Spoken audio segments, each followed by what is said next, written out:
Au cœur d'une nuit lyonnaise balayée par le vent, une jeune noble franchit la frontière de son destin.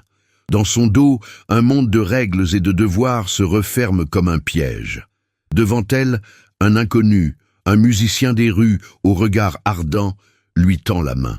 Elle ignore encore que cet homme porte un secret capable d'ébranler tout ce qu'elle croyait vrai. Entre eux, une vérité brûle déjà, une vérité que la société voudra étouffer à tout prix. Préparez-vous à une histoire où le désir défie l'ordre établi, où chaque pas est un risque et chaque choix un affranchissement. Si cette romance vous intrigue déjà, abonnez-vous à la chaîne. Ensemble, approchons des 1000 abonnés et faisons grandir cette aventure. Lyon 1892.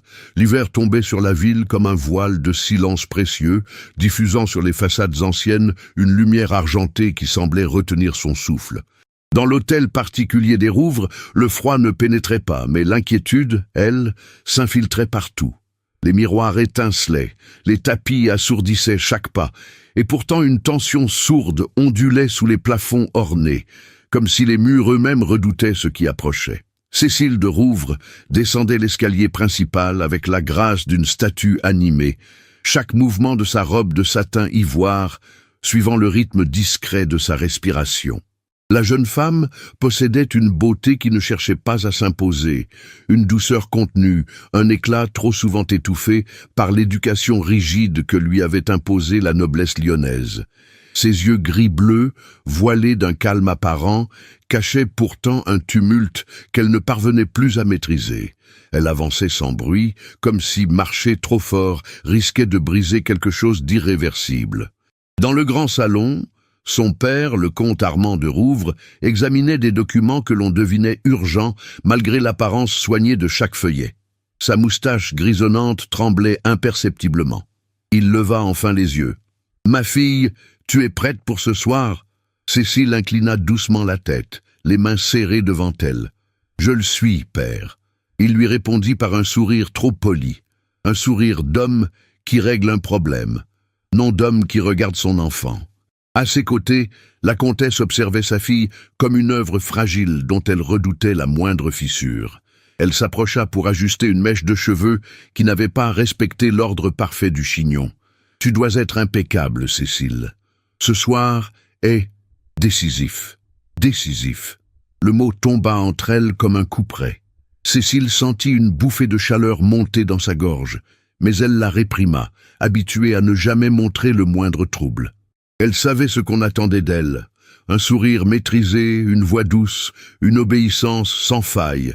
Elle savait aussi que, ce soir, Henri Vautrin serait là. La seule pensée de cet homme fit frémir son âme. Industriel puissant de la ville, il incarnait tout ce que Cécile redoutait. Un ton poli, mais autoritaire, un regard trop sûr de lui, une façon de parler des femmes comme de possessions précieuses, utiles et décoratives. Il l'avait courtisée avec une insistance glaciale, sa détermination ne ressemblant pas à une passion, mais plutôt à une acquisition envisagée. Et ses parents, minés par les dettes, avaient vu en lui un sauveur. Cécile, elle, voyait en lui un geôlier. La réception débuta avant même que le jour ait totalement cédé à la nuit. Les invités affluaient, emmitouflés, leurs regards brillant derrière des éventails de courtoisie. Les conversations crépitaient comme des feux de cheminée, illuminant le salon de rumeurs, de flatteries et d'orgueil. Cécile avançait parmi eux, portant sa grâce comme un vêtement trop lourd. Elle reçut compliments et courbettes sans jamais se sentir présente. Elle n'entendait que le battement régulier de son cœur, comme une horloge, rappelant qu'elle appartenait au temps des autres, et non au sien. Puis la voix d'Henri Vautrin s'éleva derrière elle, claire, maîtrisée, sûre d'elle. « Mademoiselle de Rouvres, permettez-moi de vous dire que vous êtes la perfection incarnée ce soir. » Cécile se retourna lentement. Il se tenait là, grand, bien mis, son costume d'un bleu profond bordé d'une chaînette d'or, ses yeux sombres, brillant d'une satisfaction qu'il ne tentait même pas de dissimuler. Elle inclina la tête. « Je vous remercie, monsieur Vautrin. » Il lui offrit son bras. Elle n'eut pas le choix. Il l'entraîna vers un groupe de notables qui l'observèrent avec l'intérêt qu'on porte à un objet rare, mis en vitrine. Vautrin parlait avec aisance, racontant des anecdotes calculées pour séduire.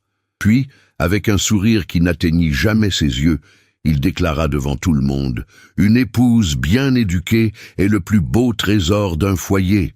Et Cécile, je n'en doute pas, saura honorer ce rôle mieux que quiconque. » Un murmure approbateur parcourut le cercle.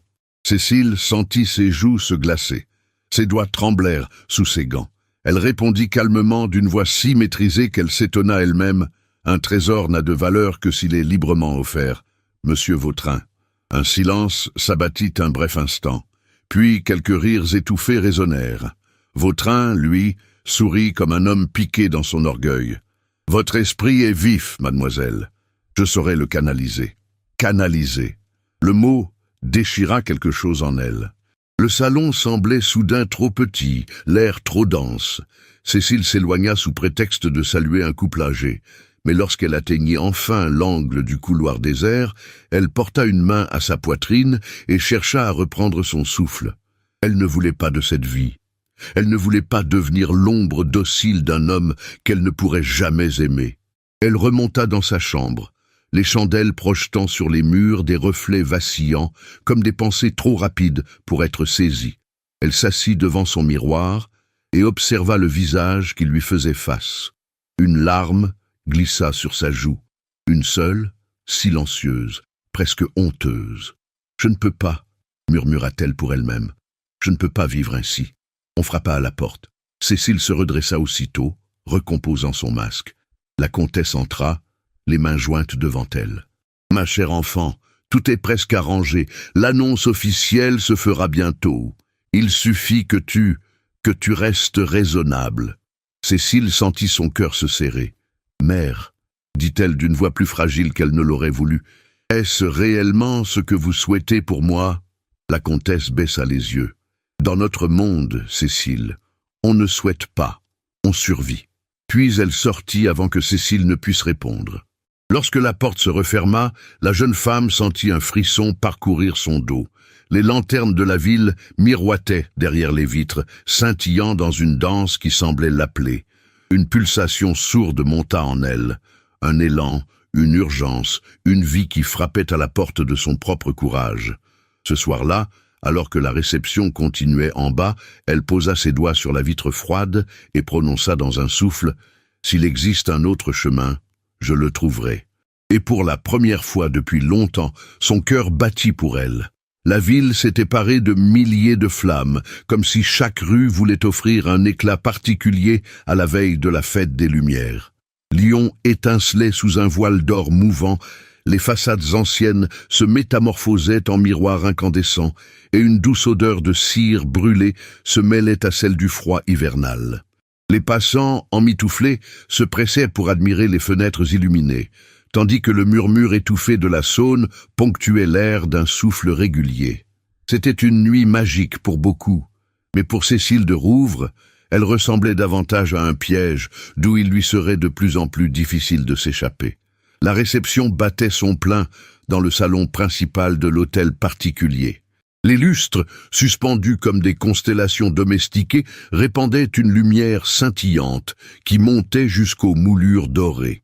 Les invités conversaient avec une effervescence presque théâtrale, leurs éventails s'ouvrant et se refermant comme des ailes impatientes, leurs rires s'élevant par vagues travaillées. Pourtant, derrière cette façade de joie mondaine, Cécile percevait une pression constante sur sa poitrine, un poids différent de la veille, mais tout aussi lourd, celui de devoir prétendre, sourire, accepter. Elle avançait parmi les convives avec la dignité d'une jeune femme parfaitement éduquée, bien que chaque pas lui donnât l'impression de marcher sur un sol mouvant. Une chaleur douce lui irait les joues, non pas celle de la fête, mais celle d'un malaise qui grondait. Sa robe ivoire, aussi somptueuse soit-elle, semblait emprisonner sa respiration. Elle saluait les invités d'une voix polie, mais ses yeux cherchaient un refuge, un endroit où disparaître quelques instants, loin des regards qui la jugeaient ou l'évaluaient comme on évalue un bijou avant de l'acheter. Lorsque Henri Vautrin fit son entrée dans la pièce, un frisson involontaire parcourut la nuque de Cécile. L'homme avançait avec l'assurance d'un général entrant dans une bataille qu'il savait déjà gagner. Sa redingote impeccablement taillée, d'un bleu nuit profond, faisait ressortir les éclats sombres de son regard. Il portait à la main une paire de gants qu'il frappa légèrement l'un contre l'autre, geste maîtrisé qui trahissait néanmoins l'impatience d'un homme habitué à obtenir ce qu'il désirait. Il se dirigea vers Cécile, comme s'il suivait une trajectoire naturelle, certaine. « Mademoiselle de Rouvre, dit-il en s'inclinant légèrement, il semblerait que ce soir, la fête des Lumières ait trouvé son étoile la plus éclatante. » La phrase, calculée et parfaitement formulée, retomba entre eux avec la lourdeur d'un contrat tacite.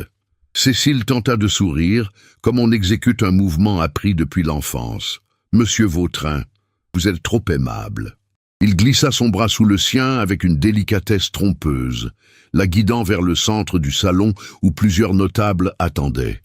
Elle sentit la pression de sa main, douce en apparence, mais ferme dans son intention, et son cœur se serra. Elle se laissa conduire, par crainte d'un scandale immédiat, mais chaque pas lui donnait la sensation de s'éloigner davantage de sa propre volonté. Autour d'eux, les invités formèrent un cercle de conversation feutrée, où les mots semblaient flotter dans l'air, comme des plumes chargées de sous-entendus.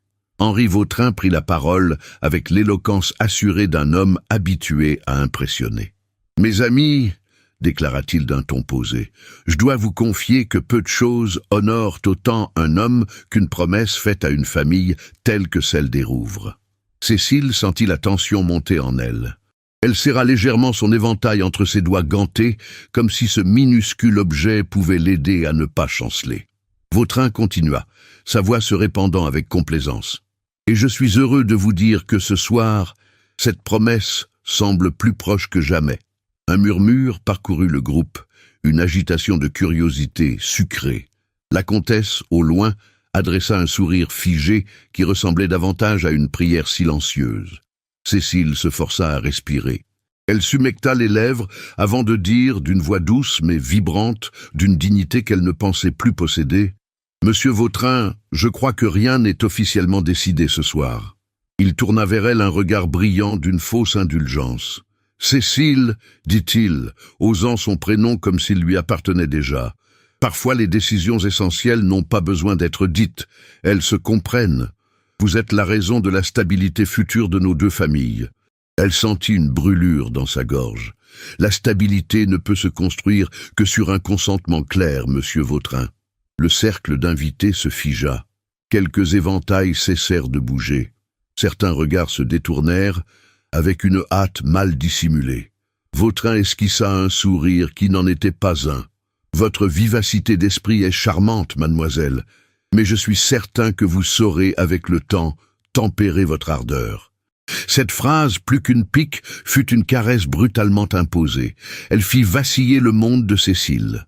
Le salon se mit à tourner lentement autour d'elle. L'air lui manqua, et elle sut qu'elle devait sortir maintenant, avant que son âme ne se brise une seconde fois. Elle s'excusa d'un ton discret et s'éloigna, ignorant les murmures qui suivaient ses pas. Elle traversa le couloir avec une rapidité silencieuse, montée d'une urgence qu'elle n'avait jamais ressentie.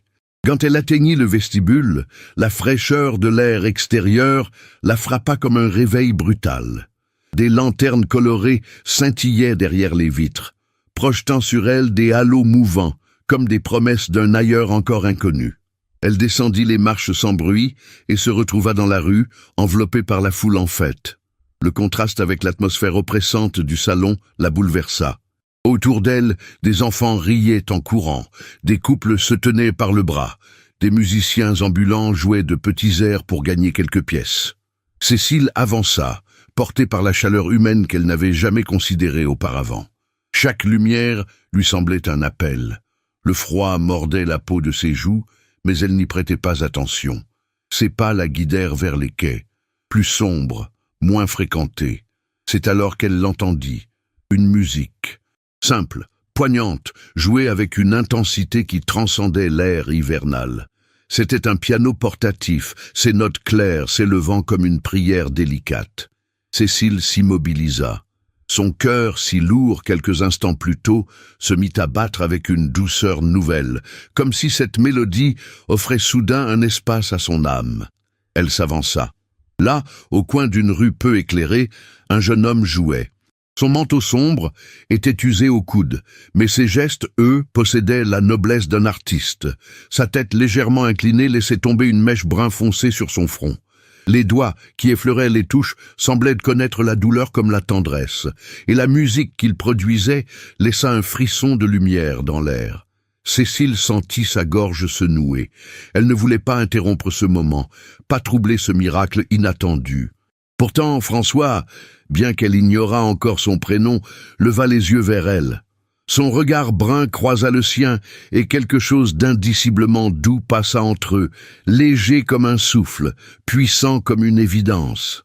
Il s'interrompit, surpris. « Pardonnez-moi, mademoiselle, je ne vous avais pas vu approcher. » Sa voix était chaleureuse, un peu grave, teintée d'une politesse simple, sans calcul.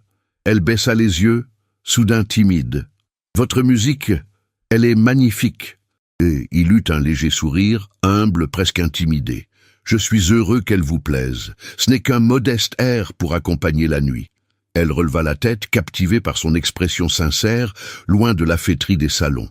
Il n'attendait rien d'elle. Il n'essayait pas de la séduire, de l'impressionner, de la mesurer.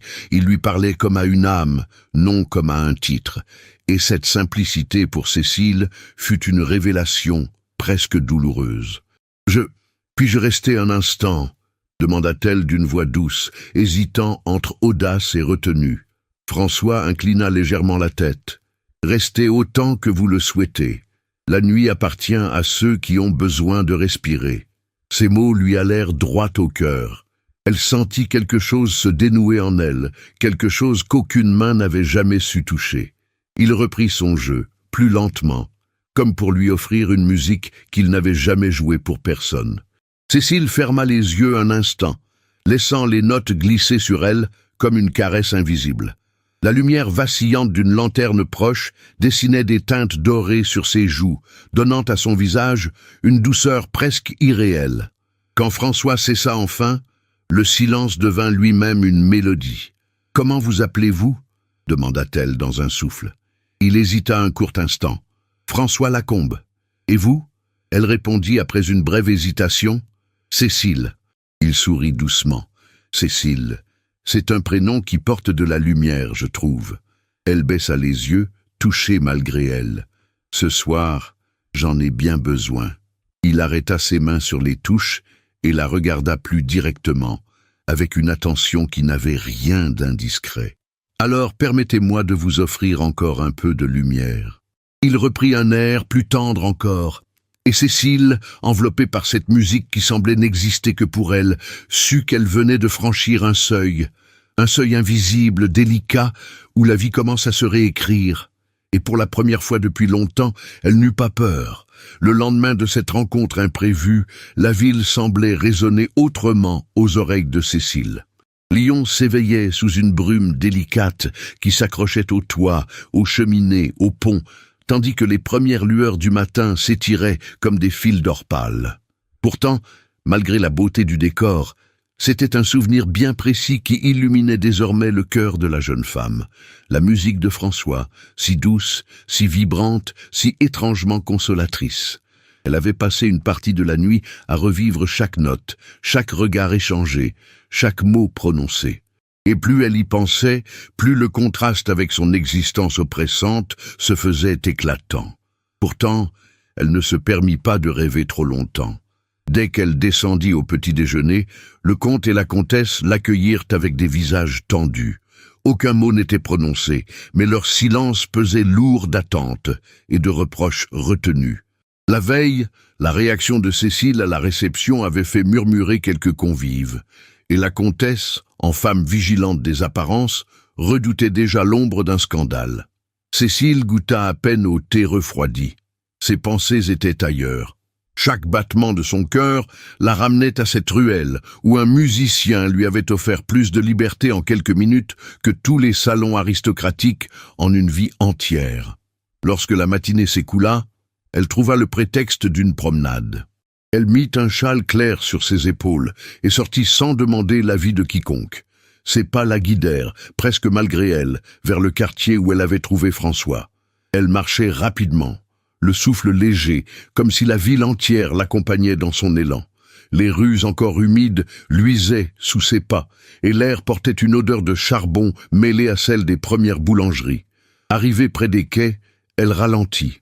Les ruelles s'étiraient devant elle, vivantes, bruyantes, sincères.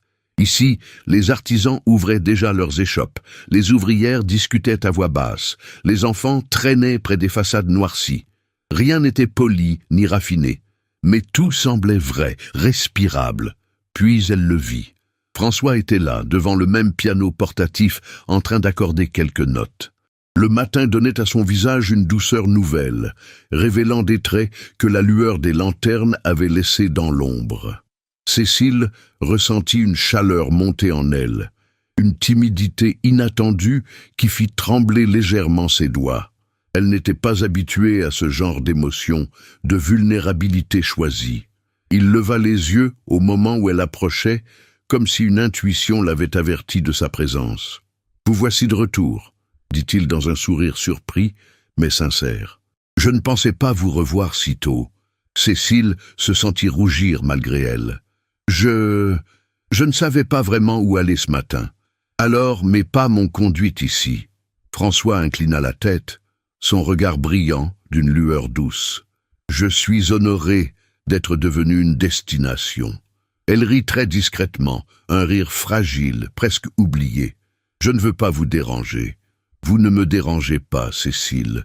Au contraire. » Ils restèrent un instant silencieux, enveloppés par le bruit des rues et le vent léger. Ce silence n'était ni lourd ni gênant, il était chaleureux, comme un espace intime où les émotions pouvaient respirer librement. Puis, sans qu'elle sache vraiment pourquoi, Cécile laissa échapper un aveu. « Je me sens étrangère dans ma propre vie. » François l'écouta attentivement. Il posa doucement ses mains sur les touches, comme s'il cherchait une note capable de contenir ses mots. « Alors peut-être que votre vie attend tout simplement que vous la choisissiez. » Cécile inspira profondément.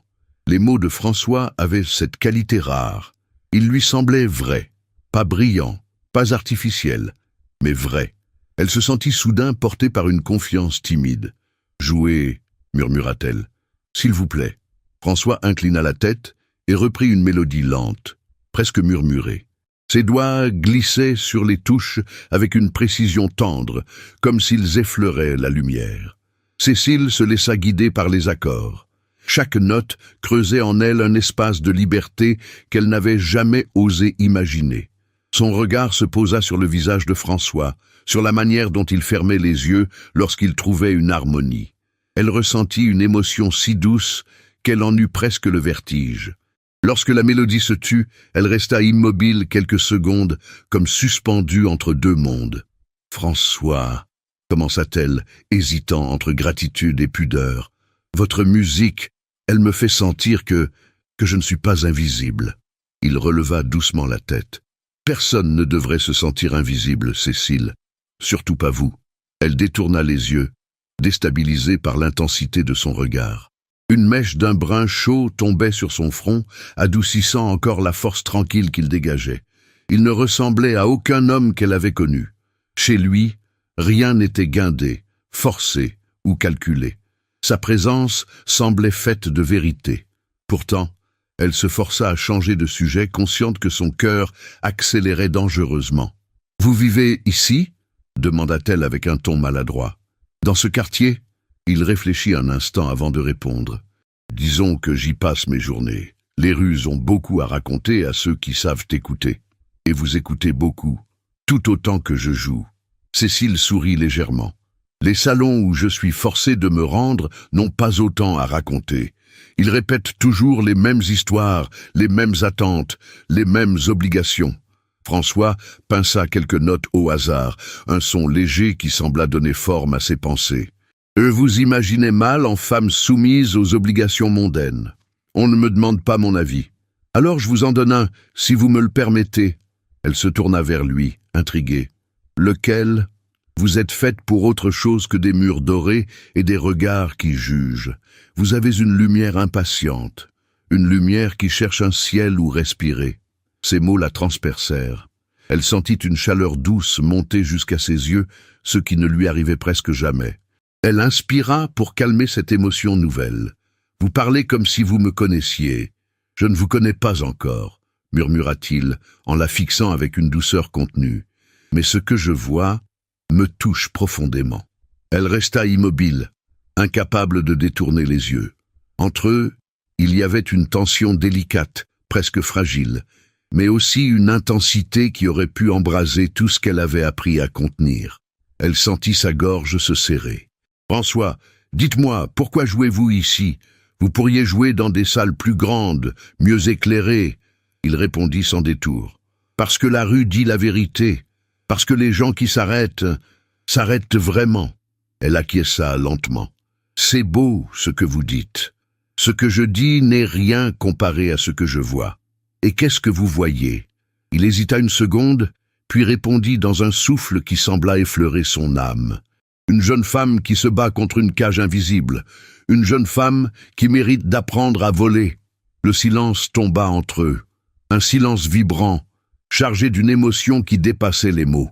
Cécile sentit son cœur battre si fort qu'elle craignit qu'il ne trahisse ce qu'elle éprouvait déjà sans l'admettre encore. Elle chercha à reprendre le contrôle. « Je ne devrais pas rester trop longtemps. Peut-être, mais restez encore un peu. » Elle baissa les yeux, un sourire presque imperceptible sur les lèvres. « Encore un peu, oui. » Ils marchèrent ensuite côte à côte, le long des ruelles vivantes. Cécile découvrait un monde qu'elle n'avait jamais osé regarder de près. Les enfants jouant avec peu mais riant beaucoup, les ouvrières discutant en pliant des étoffes, les artisans frappant le métal ou la pierre. Chaque scène éveillait en elle un sentiment nouveau, une curiosité profonde, une compassion sincère. François, sans jamais tenter de la guider, marchait à son rythme, respectant chaque silence, accueillant chaque question. Quelques travailleurs les saluèrent d'un geste de tête, auquel François répondit avec simplicité. Cécile observa cette familiarité avec une surprise douce. « Vous êtes aimé ici, dit-elle. J'essaie d'être utile et d'écouter surtout. » Ils s'arrêtèrent devant une boulangerie où l'odeur du pain chaud envahissait la rue. Cécile inspira profondément. « Je n'ai jamais senti cela aussi intensément, » avoua-t-elle. François sourit. « Ce sont les choses simples qui parlent le plus fort. » Elle se tourna vers lui. « Je crois que je comprends ce que vous disiez hier, lorsque vous m'avez parlé de lumière. » Il la fixa longuement, ses yeux brillants d'une affection naissante. « Vous êtes lumière, Cécile. Vous ne faites que commencer à le voir. » Son cœur se serra, non de douleur, mais d'une tendresse qu'elle n'avait jamais ressentie. Une tendresse qui la fit frissonner. Puis soudain, un souffle de vent fit voler une mèche de ses cheveux, et François, instinctivement, leva la main pour la replacer. Son geste s'arrêta à quelques centimètres de son visage. Il retira doucement sa main, conscient de la frontière invisible qu'il ne devait pas franchir. Cécile, elle, sentit que cet effleurement suspendu éveillait en elle une émotion qu'un véritable contact n'aurait peut-être même pas su créer. « Je devrais rentrer, » murmura-t-elle d'une voix tremblante. « Je sais, mais reviendrez-vous » Elle hésita, puis sourit, les yeux brillants. « Oui, je reviendrai. » Et tandis qu'elle s'éloignait, son pas léger porté par une joie nouvelle, François la regardait partir avec ce mélange d'espoir et de respect qui naît lorsque l'on sait que la vie vient de changer imperceptiblement. Cécile n'était venue qu'une fois, mais on la nommerait bientôt Mademoiselle Courage. Le jour s'était levé sur Lyon avec une pâleur hésitante, comme si la lumière elle-même craignait de troubler le silence fragile de la ville. Cécile, assise à son secrétaire, tenait une plume d'un bleu profond entre ses doigts tremblants. Elle n'avait presque pas dormi. La soirée passée à arpenter les rues avec François l'avait bouleversée plus qu'elle n'osait se l'avouer. Son esprit revenait sans cesse à ces mots, à cette manière qu'il avait de la regarder comme si elle était une énigme qu'il désirait comprendre, non conquérir. Pourtant, ce matin, une angoisse sourde l'accompagnait. Elle sentit le besoin impérieux de lui écrire. Pas une lettre de politesse ou un remerciement protocolaire. Non, elle voulait déposer quelque part le poids de ce qu'elle vivait, de ce qu'elle ne parvenait plus à supporter. Elle voulait confier à quelqu'un ce que personne dans son cercle n'avait jamais voulu entendre. Elle respira profondément et se lança. Elle écrivit sur la solitude étouffante dans laquelle elle vivait, sur le rôle imposé qu'elle ne supportait plus, sur l'avenir figé que l'on essayait de lui imposer avec Henri Vautrin. Elle laissa glisser sa vérité sur le papier avec une intensité qu'elle ne s'était jamais autorisée. La sincérité de ses mots la fit frémir, mais elle continua, portée par un besoin presque désespéré de se libérer. Enfin, la lettre terminée, elle la plia avec soin et glissa son nom sur l'enveloppe. Elle hésita avant de la sceller. Avouer ainsi sa vulnérabilité était un acte risqué, autant pour sa réputation que pour son cœur. Mais elle ne pouvait pas retenir ses mots plus longtemps. Elle sortit discrètement de l'hôtel particulier, la lettre serrée contre sa poitrine, et prit le chemin des quais où elle avait l'habitude de retrouver François. La lumière du matin dessinait des rubans argentés sur la Saône. Les rues encore calmes l'enveloppèrent d'une quiétude inattendue. Elle respira l'air froid avec gratitude. Chaque pas la rapprochait d'un espace où elle pouvait être elle-même, ne serait-ce qu'un instant. Lorsqu'elle atteignit la ruelle où François installait parfois son piano, elle le vit déjà occupé à vérifier quelques notes, absorbé, le front légèrement plissé. À la vue de Cécile, il releva la tête et son visage s'illumina d'un sourire discret mais chaleureux. « Bonjour, Cécile, je ne vous attendais pas si tôt. » Elle sentit un souffle d'émotion la traverser. « Je devais vous voir. Il y a des choses que je ne pouvais garder pour moi. » Elle tendit la lettre, hésitante, presque tremblante. François la contempla un instant, surpris par ce geste, puis prit délicatement l'enveloppe entre ses doigts. « Puis-je… »« Oui, » répondit-elle. « Lisez-la, mais pas ici, quand vous serez seul. » Un souffle de vent fit frissonner l'air entre eux. François acquiesça, son regard se faisant plus grave. « Je la lirai avec le plus grand respect, Cécile. Vos mots, je les garderai comme un trésor. » Elle détourna le regard, submergée par une tendresse qu'elle ne s'attendait pas à ressentir. Ils parlèrent encore un moment, de tout et de rien, mais chaque phrase semblait vibrer d'une tension douce et retenue. Cécile sentait son cœur battre comme s'il cherchait un rythme nouveau. Enfin, elle dut repartir avant d'éveiller les soupçons. Lorsqu'elle s'éloigna, elle sentit le regard de François sur elle, un regard qui la suivait comme une promesse silencieuse. Mais alors qu'elle franchissait le seuil de l'hôtel familial, une sensation étrange l'envahit. Comme si quelque chose avait changé en son absence. Un souffle plus froid, une ombre plus longue. Elle monta dans sa chambre avec une discrétion naturelle et déposa son châle sur le lit. Quand elle se retourna, elle remarqua immédiatement que son secrétaire n'était plus exactement comme elle l'avait laissé. Un tiroir semblait avoir été légèrement déplacé. Une feuille qu'elle avait posée la veille n'était plus alignée avec les autres. Son cœur se serra. Elle chercha du regard la boîte où elle conservait quelques feuilles personnelles, lettres anciennes et brouillons qu'elle n'osait jamais montrer. La boîte était là, mais l'un des rubans qui la fermait n'était plus noué exactement comme elle le faisait. Une goutte de glace tomba dans son ventre. Quelqu'un avait fouillé dans ses affaires. Elle s'agenouilla, les doigts tremblants, ouvrit la boîte et vérifia soigneusement son contenu. Rien ne semblait manquer, sauf une seule feuille. Un brouillon qu'elle avait écrit la veille, un fragment de pensée dans lequel elle avait laissé échapper sa peur du mariage, sa répulsion à l'idée d'être la propriété de Vautrin, et surtout, l'aveu qu'elle s'était rendue dans les quartiers où aucun membre de la noblesse n'aurait dû mettre les pieds. C'était un brouillon, rien de plus, pas destiné à être lu, mais c'était suffisant pour détruire sa réputation si l'on décidait de s'en servir contre elle. Son souffle se fit court. Une panique froide l'enveloppa. Qui avait ouvert cette boîte? Et pourquoi? Elle massacra la pièce du regard, cherchant un indice, un signe, une présence.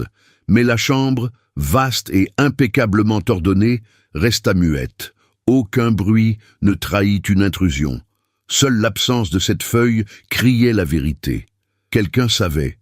Le soir même, alors que la maison s'emplissait du chant assourdi des domestiques et du claquement des portes, Cécile sentit glisser sous sa porte une enveloppe sans nom. Elle mit quelques secondes avant de trouver le courage de la ramasser. Elle l'ouvrit. À l'intérieur, une seule ligne calligraphiée. « Nous savons où vous étiez. Cela suffit à ruiner ce qu'il reste de votre honneur. Obéissez, et tout restera dans l'ombre. » Ses jambes manquèrent de se dérober. Elle s'assit sur le bord du lit, la tête penchée, les mains tremblantes. L'air se fit lourd, trop lourd pour ses poumons. Un frisson glacé remonta le long de sa colonne. Le message ne portait aucun nom, mais son sens était limpide. Quelqu'un la surveillait, quelqu'un voulait manipuler sa peur. Elle resta longtemps immobile, incapable de comprendre comment un geste aussi sincère que sa lettre à François pouvait se transformer en une arme contre elle. Elle sentit les larmes monter mais les retint. Elle avait trop pleuré en silence ces derniers temps. Enfin, incapable de supporter cette solitude oppressante, elle sortit de sa chambre et descendit à pas feutrés l'escalier principal. Elle enfila un manteau, sans même chercher à dissimuler sa hâte, et sortit dans la nuit. L'air glacé claqua contre ses joues. Elle marcha vite, presque en courant, cherchant instinctivement la seule personne susceptible de comprendre sans la trahir. Les rues, illuminées de lanternes dansantes, la guidaient comme un fil d'or fragile. Lorsqu'elle atteignit enfin la ruelle où se trouvait le piano, elle vit François s'y tenir, comme s'il l'attendait. Il n'était plus occupé à jouer. Il regardait simplement le ciel, perdu dans une pensée profonde. En l'apercevant, son expression changea. Inquiétude, douceur, soulagement. « Cécile, que s'est-il passé? Vous êtes pâle. » Elle ne put retenir ses larmes cette fois. Elles roulèrent silencieusement sur ses joues, tandis qu'elle secouait la tête. « On m'a écrit. Quelqu'un est entré chez moi. Ils ont volé une de mes notes. Une pensée que je n'aurais jamais dû laisser traîner. Une menace. François, quelqu'un veut faire de moi un prisonnier avant l'heure. » Il s'approcha d'elle, lentement, comme s'il craignait de l'effrayer. Lorsqu'il tendit la main, ce fut avec une délicatesse infinie, une hésitation presque douloureuse. « Puis-je » Elle hocha la tête. Alors sa main se posa sur son bras, très légèrement, juste assez pour qu'elle sente une chaleur rassurante traverser sa peau. Elle se laissa aller à cette présence, trouvant dans cet effleurement plus de force que dans tous les discours que l'on lui avait imposés depuis son enfance. « Montrez-moi » murmura-t-il. Elle lui tendit la lettre anonyme. François la lut, son regard se durcissant avec une intensité qu'elle ne lui avait jamais vue. Quand il leva les yeux vers elle, son expression était empreinte d'une résolution calme. « Vous n'êtes pas seule. Je vous le promets, Cécile. » Elle secoua la tête, la voix brisée. « Je ne veux pas vous mettre en danger. Je choisis ce danger, parce que je ne supporte pas l'idée qu'on cherche à vous blesser. » Son souffle se suspendit. Cette phrase, cette promesse silencieuse, elle ne l'avait jamais entendue de la part de personne. Elle sentit son cœur se crisper, puis s'ouvrir comme une fleur sous la première lumière du matin. Leurs regards se croisèrent, longs, profonds, infiniment tendres. Une tension douce, presque sacrée, se fit sentir entre eux. François rapprocha lentement sa main, hésitant à toucher son visage. Sa paume resta suspendue à quelques centimètres de sa joue, comme la plus délicate des confessions. « Cécile, » murmura-t-il, « dites-moi ce que vous craignez le plus. » Elle ferma les yeux un instant, puis répondit dans un souffle, « Je crains de perdre ce qui reste de moi. Je crains d'être enfermée. Encore. » Sa main descendit d'1 centimètre, toujours sans toucher. « Alors laissez-moi être un refuge, ne serait-ce qu'un instant. » Elle rouvrit les yeux, et dans cette nuit illuminée par des lanternes fragiles, Cécile sentit que quelque chose en elle venait de se briser, pour enfin se reconstruire. Elle inspira profondément. « François, j'ai peur, mais je veux rester un peu auprès de vous. » Son sourire se fit lent, doux, presque douloureux. « Restez autant que votre cœur vous le permettra. » Et elle resta. Là, dans cette ruelle silencieuse, où la menace planait dans l'ombre, mais où la romance trouvait une lumière plus forte encore. La nuit s'était avancée avec une lenteur presque solennelle. enveloppant Lyon d'un manteau sombre, où seules les lanternes vacillaient, comme des éclats d'âme perdue. Cécile, assise dans sa chambre, avait les mains jointes contre ses lèvres, prisonnière d'une angoisse qui dépassait tout ce qu'elle avait connu. Le souffle court, elle regardait les ombres courir sur les murs, dessinées par la flamme tremblante de la bougie posée près de son lit. Elle n'arrivait pas à oublier la lettre anonyme glissée sous sa porte. Pas plus qu'elle ne parvenait à faire taire la peur qu'elle avait confiée à François quelques heures plus tôt. Sa rencontre avec lui avait ouvert en elle un espace fragile, une brèche où la lumière s'était introduite. Et cette lumière, elle refusait de la laisser s'éteindre sous la menace. Elle entendit les pas d'un domestique dans le couloir, un chuchotement étouffé derrière une porte, puis plus rien. Le silence de la maison semblait chargé de présages. Elle ferma les yeux et tenta de respirer. Dans sa poitrine, son cœur battait un rythme désordonné. Elle savait désormais qu'elle n'avait plus de temps. Elle devait choisir, rester et se laisser broyer par une force implacable, ou s'enfuir avant qu'il ne soit trop tard. La décision, pourtant, n'était pas née dans la peur. Elle était née quelques heures plus tôt, quand François avait posé sur elle ce regard où la tendresse et la résolution se mêlaient. Un regard qui lui avait murmuré qu'elle avait encore le droit de se sauver. Elle se leva, inspira profondément et ouvrit son armoire. Son geste était rapide mais précis, presque instinctif. Elle prit une robe simple, un manteau sombre, des bottines qu'elle connaissait pour leur confort, plutôt que pour leur élégance. Elle replia soigneusement les vêtements plus somptueux, comme si elle refermait derrière elle une partie de son existence.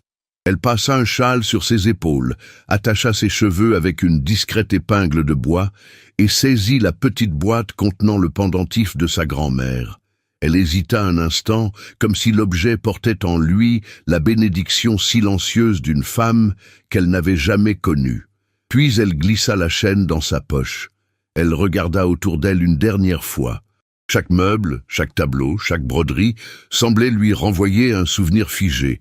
Tout ici avait été choisi pour lui rappeler son rang, ses devoirs, sa posture. Rien n'avait jamais été choisi pour elle-même. Un frisson traversa son dos. Elle éteignit la bougie et ouvrit la porte avec lenteur. La maison dormait. Les portraits de ses ancêtres la suivirent du regard tandis qu'elle descendait l'escalier en retenant son souffle. Elle crut entendre la voix de sa mère dans un coin de sa mémoire, celle de son père aussi, sévère et inflexible. Elle passa outre. Lorsqu'elle atteignit la grande porte, une peur soudaine l'envahit. Et si elle échouait? Et si on la retrouvait? Et si elle mettait François en danger? Tant de questions, tant de risques. Mais elle posa la main sur la poignée froide et quelque chose en elle s'apaisa. Elle ouvrit la porte. Le froid nocturne la frappa de plein fouet, mais elle ne recula pas. Elle descendit les marches une à une, et dès qu'elle atteignit la rue, elle sentit son cœur changer de rythme. Elle n'était plus une jeune noble soumise à un destin imposé. Elle était une femme qui avait choisi de vivre. La ville semblait respirer différemment dans ces heures sombres. Les rues étaient presque désertes, les pavés luisants sous la lumière des dernières lanternes. Les effluves de charbon, de terre mouillée et de pain encore tiède s'entremêlaient. Elle marcha vite, le souffle court, serrant contre elle le manteau pour se protéger du vent mordant. Lorsqu'elle arriva près des quais, elle aperçut une silhouette familière. François se tenait là, adossé au parapet, le visage éclairé par la faible lumière d'un lampadaire. Il ne jouait pas. Ses mains étaient glissées dans les poches de sa veste. Il semblait perdu dans une pensée profonde, mais lorsqu'il leva les yeux et la vit apparaître, son expression changea radicalement. « Cécile, vous êtes venue !» Elle sentit son cœur se serrer.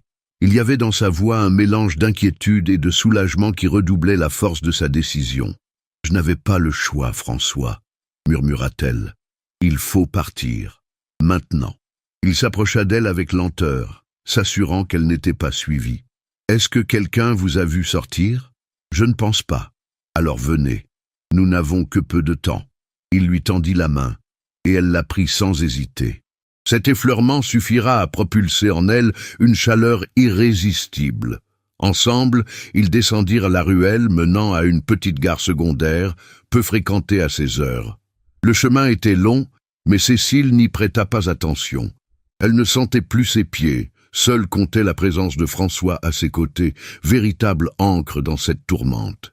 Ils marchèrent en silence un long moment. Seuls leurs pas résonnaient, étouffés par l'humidité du sol.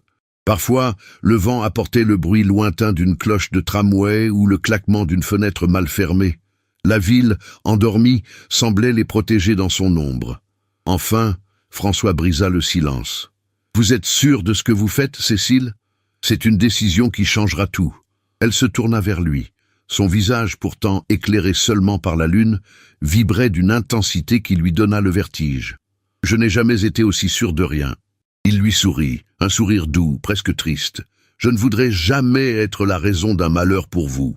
Vous êtes la seule personne qui ne cherche pas à me posséder, la seule qui me voit. Je ne fuis pas pour vous. Je fuis parce que vous m'avez montré que je pouvais encore être libre. » Les yeux de François se voilèrent d'une émotion contenue. « Si je peux être le refuge d'une seule de vos peurs, alors tout en vaudra la peine. » Ils s'arrêtèrent un instant. Le vent fit danser une mèche de cheveux sur le front de Cécile. François leva sa main, hésita un moment, puis repoussa délicatement la mèche derrière son oreille. Son geste, lent et sincère, fit frissonner tout l'être de Cécile. « Vous êtes sûre de ne rien avoir laissé derrière ?» demanda-t-il dans un souffle. Elle hocha la tête. « Rien qui m'appartient vraiment. » Ils continuèrent à avancer jusqu'à la petite gare. Les quais étaient presque déserts. Quelques lanternes mourantes projetaient des ombres dansantes sur les murs de briques. Cécile sentit une appréhension sourde sous sa détermination. Le froid, désormais, se mêlait à la peur. Pourtant, la main de François dans la sienne suffisait à l'apaiser. Ils s'assirent sur un banc de bois ruisselant de rosée. La gare semblait suspendue hors du temps.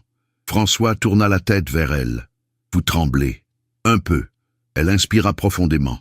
Pas seulement du froid.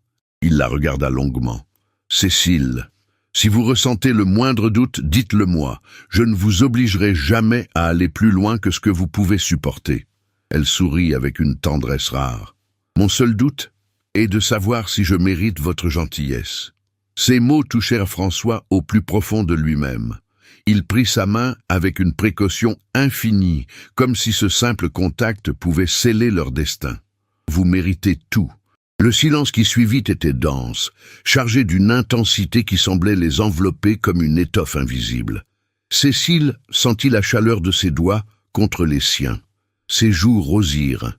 Elle détourna les yeux, incapable de soutenir ce regard trop honnête, trop pénétrant. Des pas résonnèrent au loin. Un employé de gare passa rapidement, sans leur accorder plus qu'un regard fatigué. Le train qu'ils devaient prendre n'arriverait qu'au bout de quelques minutes. Ces minutes devinrent infinies, suspendues. Enfin, le grondement sourd d'une machine à vapeur retentit. Le train de marchandises, converti au transport de quelques voyageurs, fit son entrée dans la gare, dans un souffle de fumée blanche. Cécile eut un instant de vertige. Ce train représentait plus qu'un moyen de transport. Il représentait un choix de vie. François sentit sa tension et murmura « Je suis là ». Elle inspira profondément. « Allons-y ». Ils montèrent dans un wagon presque vide. L'intérieur, simple et froid, étrangement rassurant, contrastait avec le faste des salons lyonnais. Cécile prit place près d'une fenêtre. François s'assit en face d'elle, prêt à se lever à la moindre menace. Lorsque le train démarra, son cœur fit un bond. Lyon commença à glisser lentement derrière eux. Les maisons devinrent des silhouettes, puis des ombres. François la regardait sans détourner les yeux, comme pour lui offrir un ancrage. « Vous avez été incroyablement courageuse, Cécile. » Elle secoua la tête, un sourire fragile aux lèvres. « Je n'ai été que désespérément vivante. » Le train s'enfonça dans la nuit. Cécile posa finalement sa tête contre la paroi, épuisée. François ramena sa veste contre elle pour la préserver du froid. Elle leva les yeux vers lui une dernière fois. « Merci d'être là. » François répondit d'une voix basse, presque un souffle. « Je serai là aussi longtemps que vous voudrez de moi. » Cécile ferma lentement les yeux. Pour la première fois depuis longtemps, elle s'endormit avec le sentiment d'être en sécurité, et l'aube, encore invisible, commença à tracer le contour fragile d'une liberté nouvelle. Le train avançait à une allure régulière, comme s'il glissait sur un fil tendu entre la nuit et le jour. Les secousses douces du wagon berçaient le souffle de Cécile qui, malgré l'angoisse tapie au fond d'elle, avait fini par s'assoupir. François, assis en face d'elle, ne quittait pas son visage des yeux. La pâleur de ses joues, la fatigue qui assombrissait son regard fermé, la fine tension de ses lèvres, tout témoignait de la violence des heures qu'elle venait de traverser. Il ne voulait pas la réveiller. Il voulait seulement veiller, comme un rempart silencieux dans ce monde qui lui paraissait désormais hostile. Lorsque la première lumière de l'aube commença à filtrer à travers les vitres, teintant les contours du wagon d'un rose pâle, Cécile remua légèrement. Ses paupières frémirent et elle se redressa lentement comme si elle sortait d'un rêve trop lourd. Elle porta une main à sa tempe, puis leva les yeux vers François. Son regard croisa le sien et elle se troubla. Il y avait quelque chose dans la manière dont il la regardait, une douceur profonde, une inquiétude vraie, une affection contenue qui fit battre son cœur un peu plus vite. « Vous êtes resté éveillé toute la nuit ?» demanda-t-elle d'une voix encore voilée. François esquissa un sourire discret. « Je n'aurais pas pu m'endormir tant que je ne vous savais pas en paix. » Elle sentit une chaleur douce envahir sa poitrine. Son regard descendit vers ses mains, puis remonta vers lui. « Merci, » murmura-t-elle. « Merci pour tout. » Le train ralentit, annonçant l'arrivée dans une petite ville de campagne dont les toits apparaissaient à peine à travers la brume matinale. Les collines alentour, couvertes de givre, semblaient s'éveiller sous un voile nacré. Le monde offrait un spectacle paisible, si différent des rues sombres qu'il venait de quitter. « Où sommes-nous » demanda Cécile. « À quelques lieues de Lyon. » François se pencha légèrement pour regarder par la fenêtre. « Un endroit tranquille. Nous pourrons y rester quelques heures avant de reprendre la route. » Elle hocha la tête, soulagée de ne pas sentir la menace immédiatement derrière eux, même si elle savait qu'elle ne pouvait pas disparaître ainsi, sans conséquence. Mais elle repoussa cette pensée. Pour l'instant, elle voulait respirer. Lorsque le train s'arrêta, ils descendirent dans l'air froid du matin. La gare était minuscule, presque désertée, baignée d'une lumière douce que la brume filtrait avec délicatesse. Cécile inspira profondément. L'air pur, saisissant et clair lui fit du bien comme une caresse de glace. François l'observa silencieusement. Elle semblait plus fragile encore, et pourtant, quelque chose en elle brillait d'une détermination nouvelle. « Venez, » dit-il doucement. « J'ai une idée. » Ils quittèrent la gare et s'engagèrent sur un chemin de terre qui serpentait entre des champs encore endormis. La rosée scintillait sur l'herbe, et chaque pas soulevait une buée légère. Cécile resserra son manteau autour d'elle. « Où allons-nous ? Là où vous pourrez vous reposer, là où personne ne pensera à vous chercher. » Elle laissa un silence passer, puis avoua d'une voix faible. « Je n'ai jamais fui ainsi, je ne sais pas si j'en suis capable. » François ralentit, se tourna vers elle et posa délicatement sa main sur son bras. Ce contact, simple et pourtant chargé d'une intensité presque douloureuse, fit frissonner Cécile. « Vous êtes plus forte que vous ne le croyez. Vous avez eu le courage de quitter un monde entier pour ne pas trahir votre cœur. Peu de gens en seraient capables. » Elle baissa les yeux émue. « Si je suis forte, c'est grâce à vous. »« Non, » répondit-il avec douceur, « je ne suis que le témoin de votre force. » Ils reprirent leur marche. Après quelques minutes, une petite maison apparut au bout du chemin. Elle était simple, entourée d'un jardin en friche, mais un charme discret s'en dégageait. Une cheminée laissait échapper un mince filet de fumée. Cécile se tourna vers François, surprise. « Vous connaissez quelqu'un ici ?»« Oui, une vieille amie de ma mère. Elle m'a souvent accueilli lorsque j'avais besoin d'un endroit où composer en paix. Elle n'est plus toute jeune, mais son cœur est immense. Elle ne posera aucune question. » Ils s'approchèrent de la porte et François frappa doucement. Une femme âgée, aux cheveux gris tirés en un chignon lâche, ouvrit. Ses yeux noisettes se plissèrent d'un sourire chaleureux. « François, mon garçon. » Elle le prit dans ses bras avant même de remarquer la présence de Cécile. Lorsqu'elle la vit, elle s'adoucit davantage. « Et voici une âme qui a besoin de repos. Entrez donc tous les deux. La maison est petite, mais elle est chaleureuse, et vous y serez les bienvenus. » Cécile sentit une vague de gratitude la traverser. Elle entra, enveloppé aussitôt par la chaleur du foyer et l'odeur du feu de bois. La pièce principale était modeste mais accueillante, des rideaux en dentelle légèrement vieillis, une table en bois massif, quelques bibelots simples. François s'approcha d'elle. « Vous pouvez vous asseoir près du feu, je vais préparer du thé. » Elle s'approcha de l'âtre, tendit les mains vers la flamme et sentit la chaleur pénétrer ses doigts engourdis. La vieille femme la regarda avec une douceur discrète, sans poser de questions. Ce silence compréhensif fut pour Cécile un baume inattendu. Quelques instants plus tard, François arriva avec 2 tasses de thé fumant. Il en tendit une à Cécile et s'assit à côté d'elle. La proximité de son épaule, la chaleur de la tasse, le crépitement du feu, tout cela créait une atmosphère intime qui fit battre son cœur un peu plus vite. « Comment vous sentez-vous » demanda-t-il doucement. Elle réfléchit un instant avant de répondre. « Différente, comme si je respirais pour la première fois. » Cécile. Il avait prononcé son nom avec une délicatesse telle qu'elle sentit une émotion remonter jusqu'à ses yeux.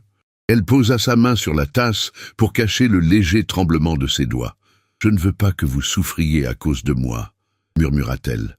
François approcha légèrement sa main de la sienne, sans la toucher complètement, laissant un espace si mince que la chaleur de sa paume semblait effleurer sa peau. « Je ne souffre pas, Cécile. Je choisis de vous accompagner. Je choisis d'être là. » Elle releva la tête. Leurs regards se croisèrent, se cherchèrent, se trouvèrent. Une tension douce, vibrante, s'installa entre eux, comme un fil invisible, tendu par une force qu'aucun des deux n'essayait de combattre. « François » dit-elle dans un souffle presque inaudible. Il s'approcha d'1 millimètre encore, assez pour que son front effleure presque le sien. Elle sentit sa respiration calme, profonde, enveloppante. « Oui, je ne sais pas ce qui m'arrive. » Un sourire lent et fragile étira les lèvres de François. « Je crois que vous apprenez à écouter votre cœur, et je crois que c'est un très beau son. » Elle rougit, baissa légèrement la tête, mais François, d'un geste minuscule, releva délicatement son menton du bout des doigts. Un effleurement à peine perceptible, mais chargé d'une tendresse presque brûlante. « Ne détournez pas les yeux, Cécile. Pas de moi. » Elle déglutit. La pièce semblait s'être rétrécie autour d'eux.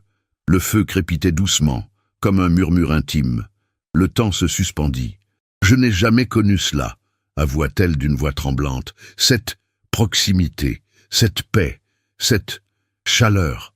Alors laissez-moi être celui qui vous l'apprend, lentement, doucement, sans jamais franchir ce que vous n'êtes pas prête à donner. » Un souffle d'émotion fit trembler ses lèvres. « François !»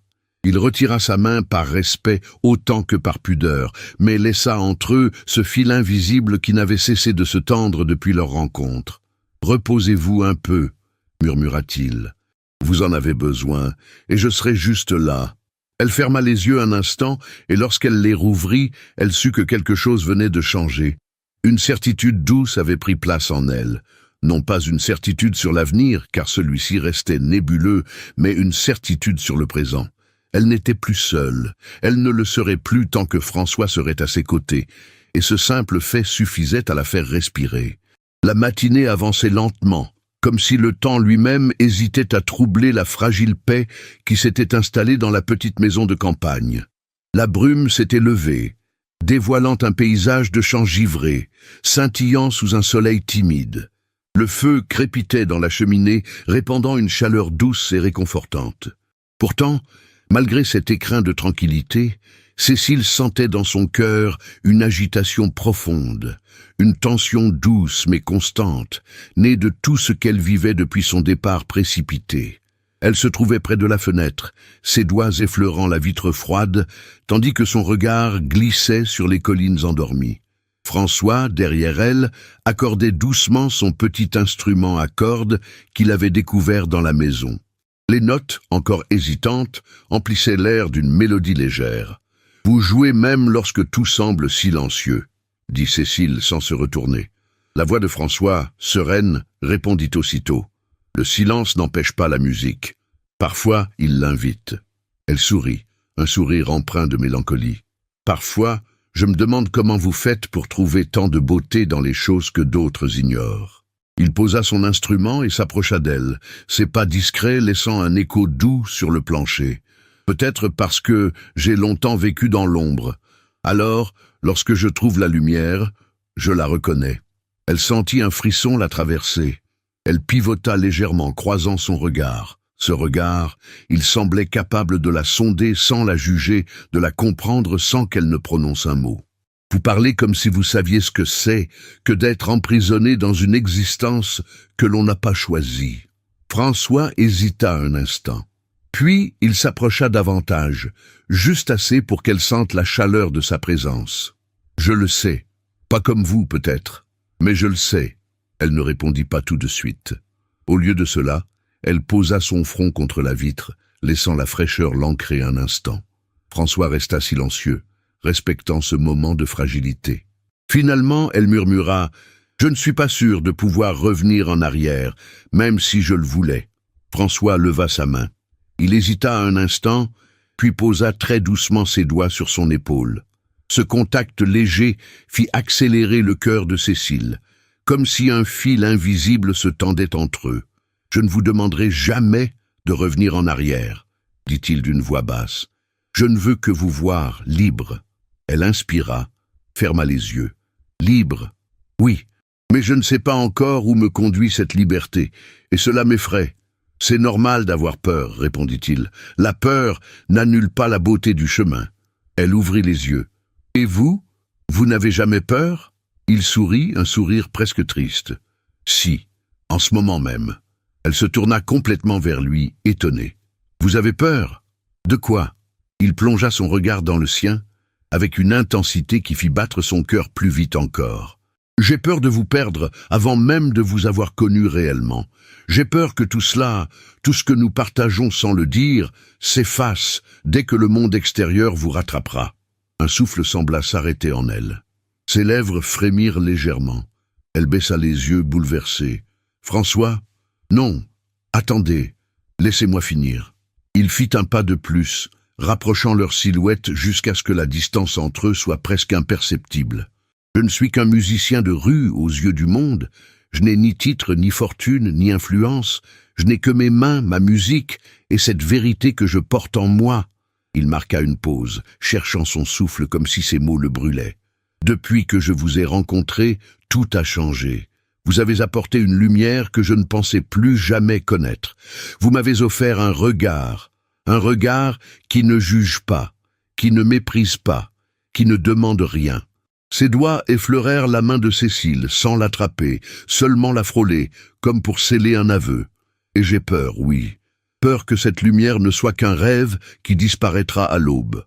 Les yeux de Cécile brillèrent. Elle sentit une émotion monter en elle, une émotion si forte qu'elle dut retenir un sanglot. Elle releva la tête et le regarda droit dans les yeux. « La lumière que vous voyez, vous l'avez réveillée.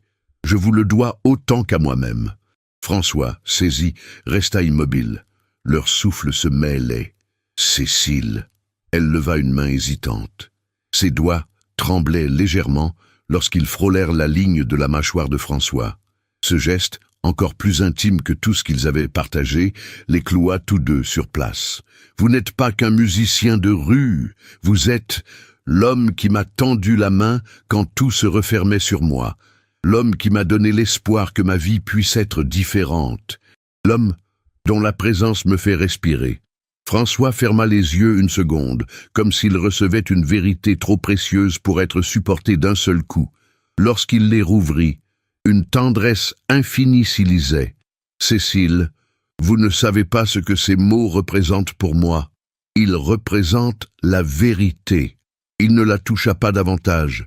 Il ne dépassa pas cette frontière qu'ils avaient tous deux respectée. Mais il resta si proche qu'elle pouvait sentir la chaleur de son souffle, si proche qu'elle aurait pu poser sa tête contre son torse. « Laissez-moi être à vos côtés, » murmura-t-il. « Aussi longtemps que vous me le permettrez. » Elle répondit, la voix tremblante, « Je n'ai pas envie que vous partiez. » Un silence s'étira, chargé d'une intensité presque sacrée.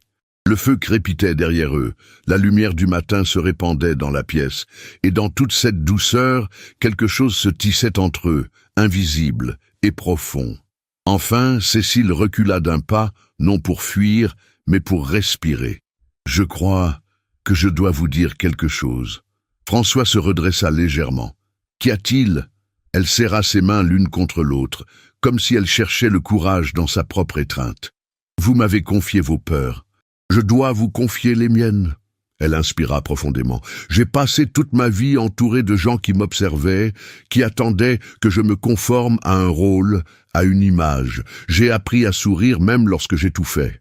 J'ai appris à taire mes pensées pour ne pas décevoir. » François l'écoutait, immobile, entièrement présent. « Alors je vous le dis, je ne sais pas encore aimer.